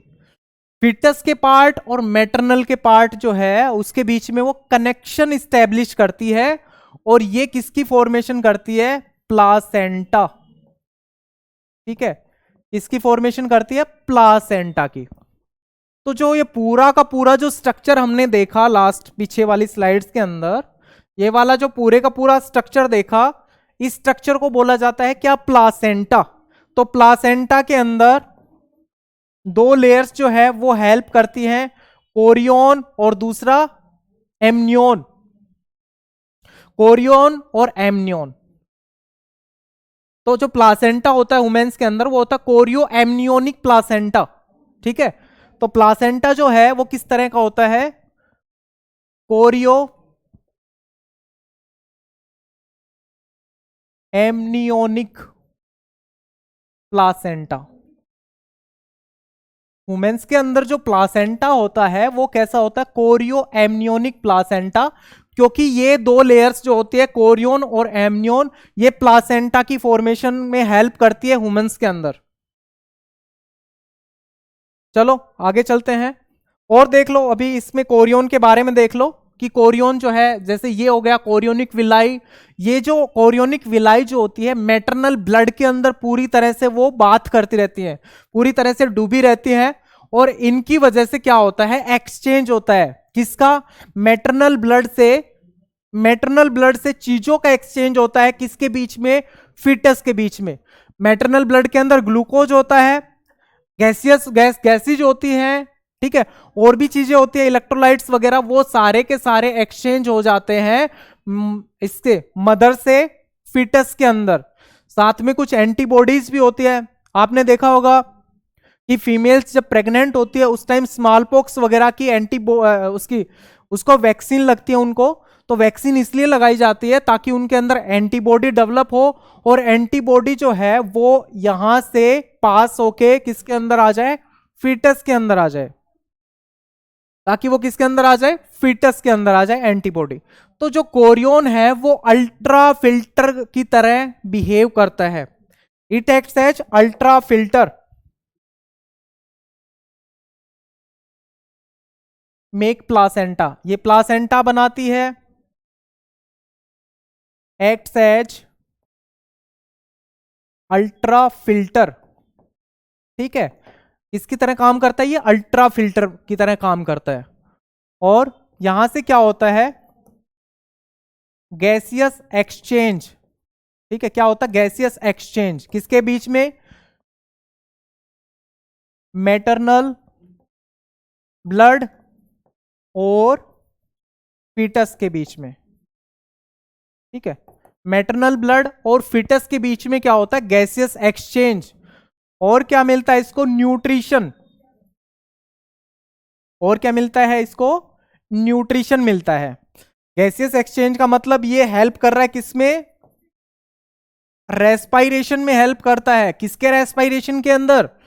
फीटस का जो रेस्पायरेशन हो रहा है, फीटस के अंदर गैसेज आ रही हैं, गैसेज जा रही हैं, तो वो जो रेस्पायरेशन हो रहा है वो किसके थ्रू हो रहा है? वो हो रहा है कोरियन के थ्रू। न्यूट्रिशन में ग्लूकोज का एक्सचेंज। ग्लूकोज जो है वो भी आता जाता रहता है मैटरनल ब्लड से, जो है वो फीटस तक जो ग्लूकोज आ रहा है वो किसके थ्रू आ रहा है? कोरियन के थ्रू आ रहा है। और उसके बाद क्या होता है? नाइट्रोजिनस वेस्ट जो एमनियन के अंदर प्रेजेंट है वो भी जो है बाहर चला जाएगा, किसके थ्रू? कोरियन के थ्रू। तो ये एक्सचेंज होता है, रेस्पायरेशन में हेल्प करता है। और यहां पे क्या था? यहां पे देखो, helps in development of gastrointestinal tract and lungs. ये लंग्स की डेवलपमेंट करता है। साथ में ये कोरियन की हेल्प करता है किसमें? रेस्पायरेशन के अंदर। तो एमनियन जो है इट हेल्प्स कोरियन। एमनियन जो है वो हेल्प करता है किसकी? कोरियन की। किसके अंदर? In respiration. In respiration, respiration के अंदर वो हेल्प करता है। तो ये वाला पार्ट हो गया एमनियन एंड कोरियन। और योक्सैक और एलेंटोइस जो है उसके बारे में देखो। सबसे पहले योक्सैक और एलेंटोइस की पोजीशन देखो। ये वाला, ये हो गया योक्सैक और ये हो गया एलेंटोइस। Yolk sac and allantois. तो ह्यूमंस के अंदर क्या होता है? क्या योक प्रेजेंट होता है? तो ह्यूमंस के अंदर योक जो है वो नहीं होता, अब्सेंट।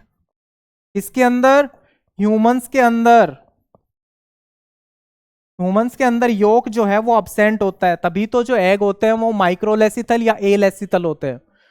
तो ये जो योगसैक जो प्रेजेंट है यहाँ पे ह्यूमंस के अंदर, वो एक इवोल्यूशनरी प्रोसेस है। इसका बहुत ज्यादा फंक्शन नहीं होता है योगसैक का, लेकिन ये एक इवोल्यूशनरी प्रोसेस है। इवोल्यूशन जब हुआ उस टाइम से ही योगसैक हमारे अंदर प्रेजेंट है।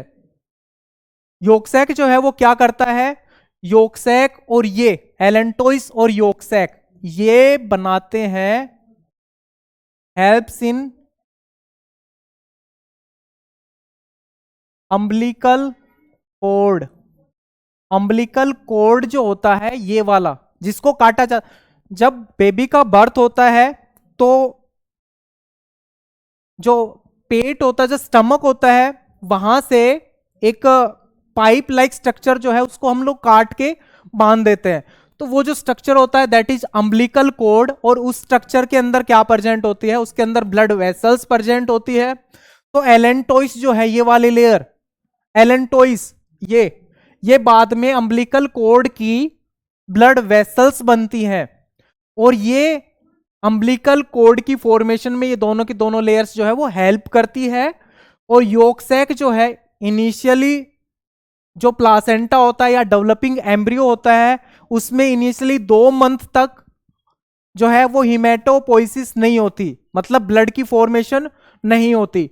तो उस कंडीशन में ब्लड हिमेटोपोइटिक ऑर्गन की तरह जो काम करता है वो है योगसैक। योगसैक acts as a hematopoietic organ during the initial phase, during initial 2 months of pregnancy, और एलेंटोइस अम्बिलिकल कोड की फॉर्मेशन करता है। तो ये जो है मैंने ओरली आपको बता दिया, और अब इसके बारे में मैं 2-3 पॉइंट्स लिख देता हूं। योगसैक एंड एलेंटोइस। योगसैक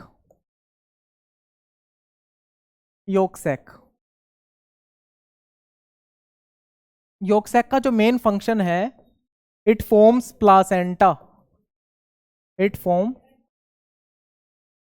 प्लासेंटा, और क्या करता है,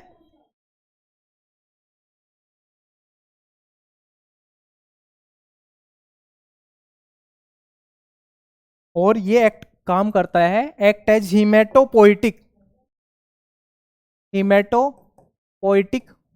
ऑर्गन, हिमेटोपोइटिक ऑर्गन की तरह ये एक्ट करता है। कब करता है, during initial 2 months of pregnancy, 2 months of pregnancy. Okay, ये हो गया फंक्शन किसका, योगसैक का। और एलेंटोइस के बारे में देखते हैं। तो एलेंटोइस क्या होता है, जस्ट सिर्फ एक प्रोजेक्शन होता है। ओके, ये क्या होता है, एलेंटोइस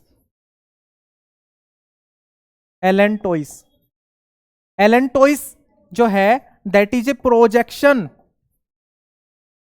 किसका, योगसैक का, क्योंकि ये योगसैक का ही प्रोजेक्शन है, योग का नहीं, योगसैक का, क्योंकि ये योगसैक का ही प्रोजेक्शन है, योगसैक का ही। जैसे मान लो ये योगसैक है, इसका ये चल रहा है योगसैक, और इसका एक छोटा सा पार्ट बाहर निकल गया, तो उसको बोला मैंने यहाँ पे प्रोजेक्शन, कि it is a projection of yolk sac. Yolk sac का ये क्या होता है, प्रोजेक्शन होता है। तो अगर योगसैक से ही तो योगसैक से ही अराइज हो रहा है, तो ये होगा आइडेंटिकल टू द योगसैक का के ही क्या होगा, ये आइडेंटिकल होगा। और दूसरा, ब्लड वेसल्स की फॉर्मेशन में हेल्प करता है ये। बाद में ये जो है वो blood vessels of umbilical cord की ब्लड वेसल्स के अंदर ये कन्वर्ट हो जाता है, कौन, एलेंटोइस। तो ये जो है योगसैक एंड एलेंटोइस जो है वो दोनों अम्बिलिकल कोड की फॉर्मेशन में हेल्प करते हैं, और वो अम्बिलिकल कोड में ही प्रेजेंट होते हैं। और बाद में क्या होता है, ये बाद में योगसैक जो होता है इनिशियली प्रेजेंट होता है, बाद में डिसइंटीग्रेट हो जाता है, डिसइंटीग्रेट। ठीक है, वो डिसअपियर होना शुरू हो जाता है बाद में यॉर्क सैक। लेकिन एलेंटोइस जो है वो ब्लड वेसल्स की फॉर्म में अम्बिलिकल कॉर्ड में प्रेजेंट होता है। तो ये देख लिया। एक चीज और रह गई यहाँ पे, एक चीज में मेंशन करना यहाँ पे रह गया कोरियन के अंदर। तो आपने सुना होगा ह्यूमन कोरियोनिक गोनेडोट्रोफिन, HCG। तो जितने भी प्लासेंटल हॉर्मोन्स होते हैं, जितने भी प्लासेंटल हॉर्मोन्स होते हैं, वो हॉर्मोन्स कहां से आते हैं? कोरियन से। प्लासेंटल हॉर्मोन्स कौन सिक्रीट करता है? कोरियन सिक्रीट करता है। कोरियन सीक्रेट्स क्या? Placental hormones. प्लासेंटल हॉर्मोन्स जो होते हैं उनको कोरियन सीक्रेट करता है, जैसे HCG, वुमेन कोरियोनिक गोनेडोट्रोफिन, जो कि सिग्नल देता है किसको? कॉर्पस ल्यूटियम को, ताकि कॉर्पस ल्यूटियम जो है वो क्या रिलीज करती रहे? वो रिलीज करती है प्रोजेस्टिरोन। ठीक है, progesterone and oestrogen during the initial phase of pregnancy. लेकिन बाद में जो HCG है वो प्रोजेस्टिरोन और एस्ट्रोजन खुद ही प्रोड्यूस करने लग जाता है सफिशिएंट। सॉरी, प्लासेंटा खुद ही प्रोड्यूस करने लग जाता है क्या? प्रोजेस्टिरोन और एस्ट्रोजन। तो प्लासेंटल हार्मोन जो है HCG, ह्यूमन कोरियोनिक गोनेडोट्रोफिन, ये सिग्नल देता है कॉर्पस ल्यूटियम को, ताकि कॉर्पस ल्यूटियम प्रोजेस्टिरोन और एस्ट्रोजन का प्रोडक्शन करती रहे। और अगर ऐसा होता रहा तो प्रेगनेंसी मेंटेन रहेगी।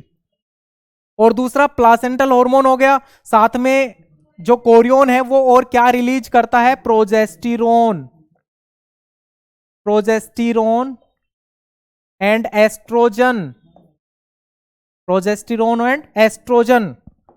और क्या होता है यहां पे? एक हार्मोन और रिलीज होता है यहां से, प्लासेंटल हॉर्मोन्स में क्या हो गया? HCG और प्रोजेस्टिरोन एंड एस्ट्रोजन। और क्या हो गया यहां पे? रिलैक्सिन। रिलैक्सिन। रिलैक्सिन हार्मोन तब काम करता है जब पार्ट्यूरेशन होता है। पार्ट्यूरेशन का मतलब ड्यूरिंग बर्थ, जब लेबर पेन होता है उस टाइम जो है रिलैक्सिन जो है वो प्रोड्यूस होता है। कौन प्रोड्यूस करता है? प्लासेंटा। और रिलैक्सिन जो है वो एंडोमेट्रियम की जो मसल्स है उसको रिलैक्स करता है। और साथ में जो प्यूबिक जॉइंट्स हैं, प्यूबिक जॉइंट्स, उनको भी लूज करता है रिलैक्सिन।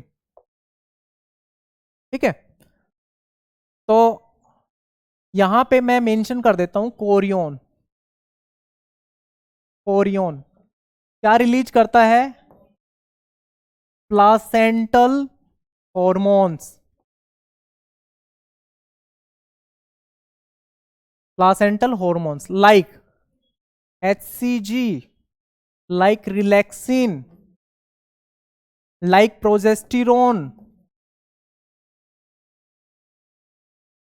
like एस्ट्रोजन, क्योंकि प्रेगनेंसी मेंटेन करनी है यहां पे, इसलिए प्रोजेस्टेरोन एंड एस्ट्रोजन ये भी रिलीज करता है। तो ये हो गए प्लासेंटल हॉर्मोन्स। हाँ, बात कर रहे हैं रिलैक्सिन की, तो रिलैक्सिन जो है वो कब रिलीज होता है? Relaxin hormone during parturition. During parturition. और पार्ट्यूरेशन जो टर्म है वो किसके लिए है? बर्थ। जब बर्थ हो रहा होता है उस टाइम पे ये हार्मोन रिलीज हो रहा होता है रिलैक्सिन। और ये जो हार्मोन है रिलैक्सिन, ये क्या करता है? ये रिलैक्स करता है किसको? मसल्स को। और किसकी मसल्स को? यूटेराइन मसल्स को। It will relax the uterine muscles. और किसको रिलैक्स करता है? It will lose the pubic, it will lose the pubic joints. ठीक है, जो प्यूबिक जॉइंट्स है, जैसे पेल्विक गर्डल के जॉइंट्स वगैरह हैं, उनको वो क्या करता है? उनको वो लूज करता है। पेल्विक गर्डल के जो जॉइंट्स हैं उनको वो क्या करता है? वो लूज करता है। So this is all about the extra embryonic layers of placenta, sorry foetus की जो एक्स्ट्रा एम्ब्रियोनिक लेयर्स होती है, ये एम्ब्रियोनिक की जो बाहर एम्ब्रियोनिक जो एम्ब्रियो की जो लेयर्स होती है 4, जिसको हम बोला जाता है एक्स्ट्रा एम्ब्रियोनिक लेयर, उनकी हमने यहां पे बात कर ली है। इसके बाद जो आता है वो आता है फेट ऑफ जर्म लेयर्स, ठीक है। उसके बाद क्या आता है, उसके बाद आता है fate of germ layers, fate of germ layers, ये हो गया फेट ऑफ जर्म लेयर्स।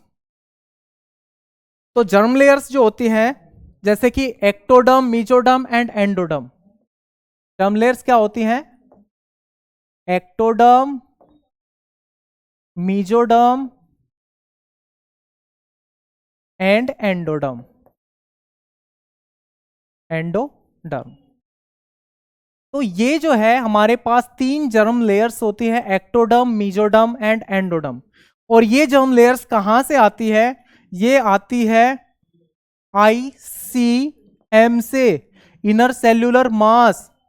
और इनर सेल्यूलर मास के अंदर भी जो एपीब्लास्ट होता है वहां से, एपीब्लास्ट वहां से आता है। और एपीब्लास्ट जो है जिसको हम बोलते हैं embryonic epiblast, embryonic epiblast, epiblast. जो गैस्ट्रुलेशन होता है, क्या होता है, जो गैस्ट्रुलेशन होता है, गैस्ट्रुलेशन क्या होता है, गैस्ट्रुलेशन यहां मैं एक बार मेंशन करना चाहूंगा, गैस्ट्रुलेशन, गैस्ट्रुलेशन के अंदर क्या होता है, जो सेल्स होती है, जो एम्ब्रियोनिक सेल्स होती है वो क्या करती है, मूवमेंट। गैस्ट्रुलेशन में क्या होता है, मूवमेंट होता है, मूवमेंट किसका, सेल्स का, सेल्स का मूवमेंट होता है, जिसकी वजह से क्या होता है, मोर्फोलॉजी चेंज होती है, जिसकी वजह से मोर्फोलॉजी क्या होती है, चेंज होती है, ठीक है। मोर्फोलॉजी चेंज होती है, और किसकी मोर्फोलॉजी चेंज होती है, डेवलपिंग एम्ब्रियो की, डेवलपिंग एम्ब्रियो की मोर्फोलॉजी चेंज होती है। और इस तरह के मूवमेंट को बोला जाता है मोर्फोजेनेटिक मूवमेंट, और प्रोसेस को बोला जाता है मोर्फोजेनेसिस। तो मोर्फोजेनेसिस जो है वो आपके सिलेबस में दिया हुआ है कि मोर्फोजेनेसिस, मोर्फोजेनेसिस में हमें क्या पढ़ना है, गैस्ट्रुलेशन, ओके। मोर्फोजेनेसिस में क्या पढ़ना है, गैस्ट्रुलेशन। तो गैस्ट्रुलेशन या फिर morphogenesis, the process of movement of cells, the process of movement of embryonic cells which change the morphology of developing embryo. This kind of movement is known as morphogenetic movement, and the process is known as, the movement is known as morphogenetic movement और the process is known as morphogenesis। जैसे कि हमने देखा था कि इनग्रेशन हो रहा था, इन्वेजिनेशन हो रहा था, तो इस तरह का डीलैमिनेशन हो रहा था, वो सारे के सारे क्या हैं, वो सारे के सारे मोर्फोजेनेटिक मूवमेंट्स हैं सेल्स के। तो उसको क्या बोला जाता है, उसको बोला जाता है मोर्फोजेनेसिस, मोर्फोजेनेसिस किसको बोला जाता है, प्रोसेस को। और मूवमेंट को क्या बोला जाता है, मूवमेंट को बोला जाता है मोर्फोजेनेटिक, मोर्फोजेनेटिक मूवमेंट, उसको क्या बोलते हैं, उसको बोलते हैं मोर्फोजेनेटिक मूवमेंट। तो मोर्फोलॉजी में यही है, सॉरी मोर्फोजेनेसिस के अंदर यही वाला पार्ट कवर होता है जो गैस्ट्रुलेशन के अंडर आता है। और डिफरेंशिएशन हम लोग कुछ तो देख चुके हैं डिफरेंशिएशन, और अब देख रहे हैं, जैसे हमने बोला कि आईसीएम जो है वो एपीब्लास्ट में कन्वर्ट होता है। एपीब्लास्ट के अंदर इनर सेल्यूलर मास जो है उसके अंदर क्या होता है, डीलैमिनेशन। हमारे अंदर, हमारे मैमल्स के अंदर जो इनिशियल डेवलपमेंट होता है या इनिशियल गैस्ट्रुलेशन होता है, वो जो होता है वो होता है डीलैमिनेशन, ओके। क्या होता है वो, डीलैमिनेशन। डीलैमिनेशन किसके अंदर, मैमल्स के अंदर, मैमल्स के अंदर क्या होता है, वो होता है डीलैमिनेशन मैमल्स के अंदर।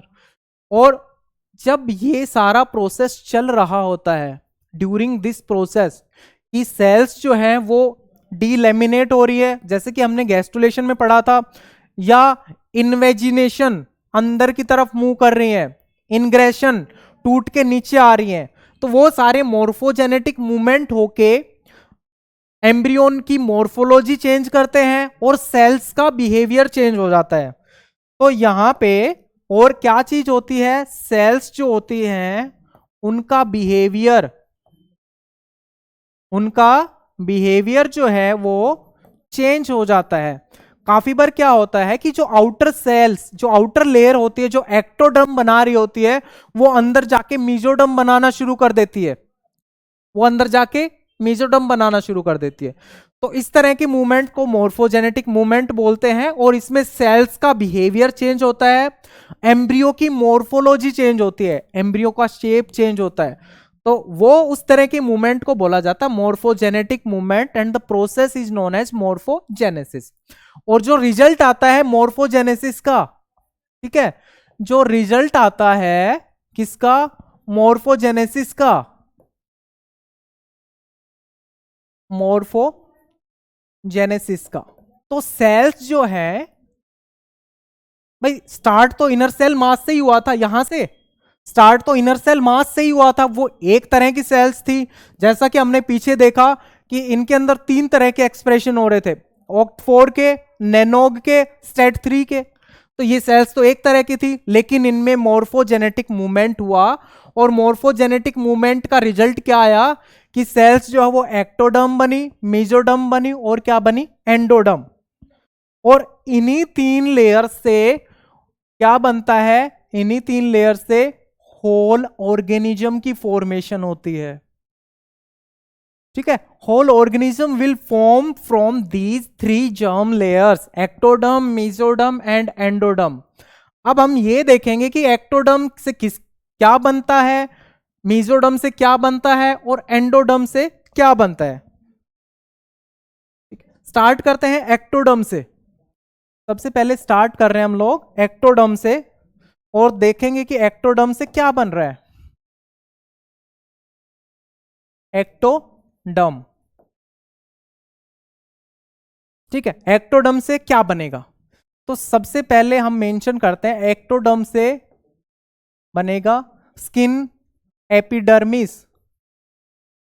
इससे क्या बनेगा, इससे बनेगा स्किन की epidermis.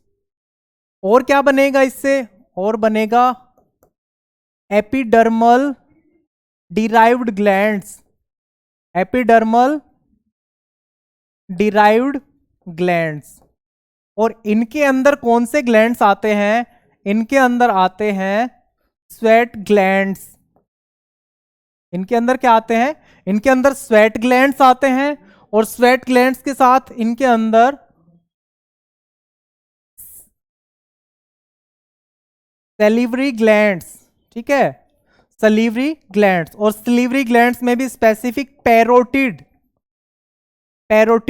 The largest salivary gland that is parotid, वो भी इसी से ही बनता है। और skin epidermis, sweat gland, सलीवरी glands, और क्या हो गया यहां पे, साथ में जो हेयर्स होते हैं वो भी एपिडर्मिस से आते हैं, और नेल्स हो गए वो भी कहां से आते हैं, वो भी एपिडर्मिस से आते हैं। टीथ का जो इनेमल, टीथ का इनेमल जो होता है, outer most layer, the hardest covering of teeth, that is enamel, वो भी कहां से आता है, वो भी आता है एक्टोडर्म से। और यहां पे कुछ ग्लैंड्स जो हैं वो भी कहां से आते हैं, कुछ ग्लैंड्स होते हैं जैसे कि pituitary, pituitary gland and pineal gland, ये दोनों के दोनों जो ग्लैंड्स हैं वो कहां से आते हैं, एक्टोडर्म से। होल नर्वस सिस्टम, और ठीक है, होल नर्वस सिस्टम, और होल नर्वस सिस्टम के अंदर भी स्पेसिफिक क्या, एक तो सेंट्रल नर्वस सिस्टम और दूसरा peripheral nervous system. Central and peripheral nervous system जो है वो आता है एक्टोडर्म से। ये हो गया। तो ये सारे के सारे जो स्ट्रक्चर हैं वो कहां से आते हैं? वो सारे के सारे आते हैं एक्टोडर्म से। और क्या हो गए? आई लेंस हो गया, ठीक है, आई लेंस और retina of eye, retina of eye. तो ये जितने भी सारे स्ट्रक्चर डेवलप हो रहे हैं, ये सारे के सारे स्ट्रक्चर जो है वो एक्टोडर्म से डेवलप हो रहे हैं। अब एक और लेयर होती है जिसको क्या बोला जाता है? Endoderm. One more layer that is known as endoderm. तो एंडोडर्म से क्या डेवलप होता है? चलिए देखते हैं एंडोडर्म से क्या डेवलप होता है। तो गैस्ट्रो इंटेस्टाइनल ट्रैक जो है, gastro intestinal tract, GIT, gastro intestinal tract, वो सारे का सारा जो है वो कहां से अराइज होता है? एंडोडर्म से। गैस्ट्रोइंटेस्टाइनल ट्रैक मतलब हमारे माउथ से स्टार्ट होके last that is small intestine, large intestine, rectum and anus, वो पूरा पार्ट जो है वो गैस्ट्रोइंटेस्टाइनल ट्रैक है। साथ में इसके लीवर, जो भी असेसरी ऑर्गन्स हैं, liver, pancreas, liver and pancreas, ये सारे अराइज हो रहे हैं एंडोडर्म से। Entire gastro intestinal tract. और क्या है यहां पे? और है यूरिनरी ब्लेडर, यूरिनरी ब्लेडर।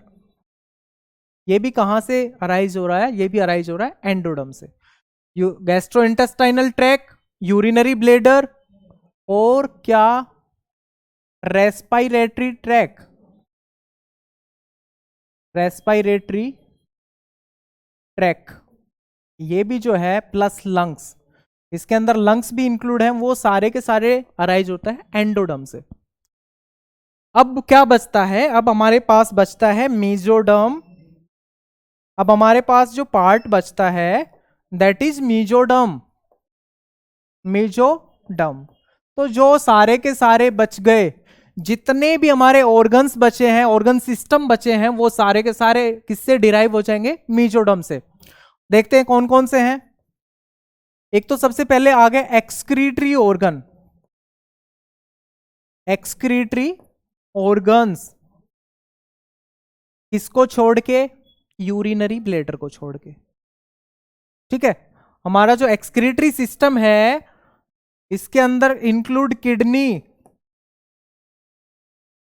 ठीक है, इंक्लूड किडनी, वो जो है वो कहां से आ रहा है? मेसोडर्म से, एक्सक्रीटरी सिस्टम। और दूसरा रिप्रोडक्टिव सिस्टम, रिप्रोडक्टिव सिस्टम, वो भी कहां से आ रहा है? वो भी आ रहा है मेसोडर्म से। और रिप्रोडक्टिव सिस्टम के अंदर मेल्स के अंदर टेस्टिस और फीमेल्स के अंदर ओवरीज प्लस उसके ग्लैंड्स, वो सारे आ रहे हैं मेसोडर्म से। साथ में क्या? बोन्स, ठीक है, बोन्स जो है वो भी सारी की सारी यहां से आ रही है। सर्कुलेटरी सिस्टम, सर्कुलेटरी सिस्टम, और सर्कुलेटरी सिस्टम के अंदर ब्लड वेसल्स से लेके ब्लड वेसल्स तक, साथ में लिम्फेटिक सिस्टम तक, जो सारे का सारा आता है वो अराइज होता है मेसोडर्म से। Circulatory system complete. तो बोन्स हो गया, सर्कुलेटरी सिस्टम हो गया, रिप्रोडक्टिव सिस्टम हो गया, एक्सक्रीटरी सिस्टम और ऑर्गन्स हो गए। तो ये सारे जो है वो किससे डिराइव होते हैं? वो सारे डिराइव होते हैं मेसोडर्म से। और स्किन की डर्मिस लेयर, स्किन की क्या? डर्मिस लेयर, स्किन की जो डर्मिस लेयर है वो भी कहां से डिराइव होती है? वो भी डिराइव होती है मेसोडर्म से।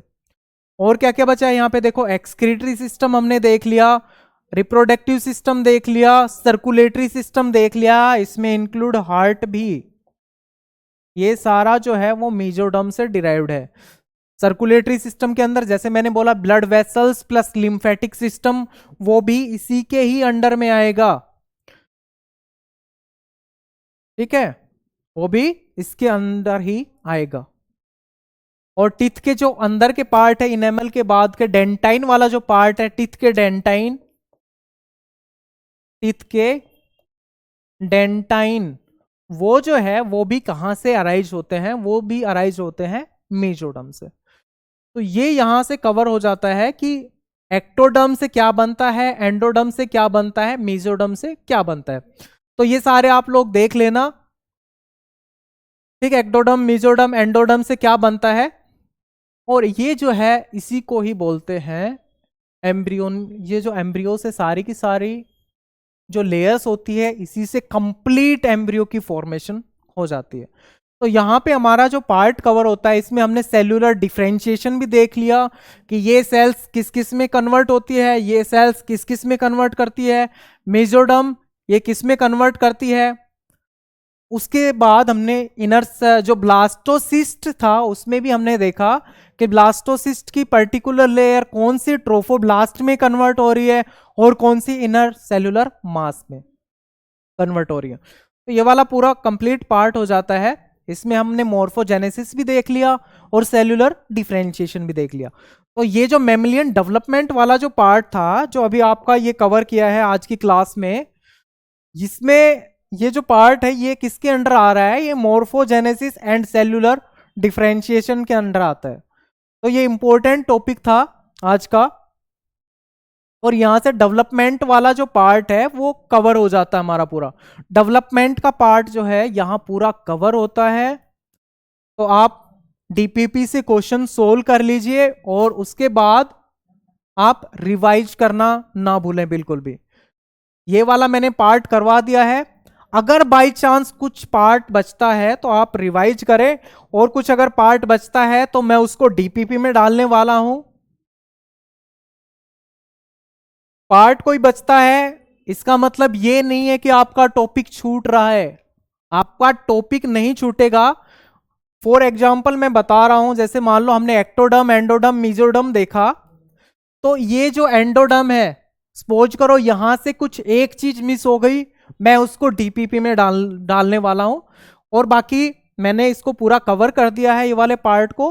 बाकी क्वेश्चंस जो है वो डीपीपी में आप सोल्व करना, तो आपका जो रिवीजन है वो अच्छे से हो जाएगा। तो हमारा जो काम है वो ये है कि आपको जो है आपकी कंसिस्टेंसी बनाए रखना, और उसके साथ ताकि कंसिस्टेंसी के साथ आप लोग पढ़ते रहें, आप लोग आगे चलते रहें, और आपका सिलेबस जो है वो कंप्लीट कवर हो जाए, और साथ में आप जो डीपीपी सोल्व करो उससे आपका एक रिवीजन भी हो जाए। लेकिन इसके साथ साथ आपको बुक्स नहीं छोड़ना है, बुक्स को भी आप लोग कंप्लीटली जो है वो उसको एटलीस्ट एक बार रीड जरूर करें। यहां से जो चल रहा है उसको पढ़ने के बाद आप बुक्स को एटलीस्ट एक दो बार रीड करें, और बाय चांस कुछ बचता है, आपको कुछ लगता है कुछ इंपॉर्टेंट है बुक के अंदर जो मेरे को मेंशन करना चाहिए, तो आप उसको अपने नोट्स के साथ मेंशन कर सकते हैं। लेकिन रिवीजन जो है वो एक नेसेसरी पार्ट है, यहां से पढ़ने के बाद उसका रिवाइज करना बहुत जरूरी है।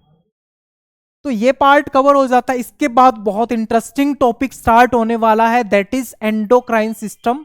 और एंडोक्राइन सिस्टम के अंदर हम कवर करने वाले हैं एंडोक्राइनोलॉजी के कुछ पार्ट्स, जो भी ग्लैंड्स होते हैं एंडोक्राइन ग्लैंड्स, वो सारे के सारे हम पढ़ेंगे एंडोक्राइन ग्लैंड्स, साथ में उनसे रिलेटेड जो भी डिसऑर्डर्स हैं वो पढ़ेंगे।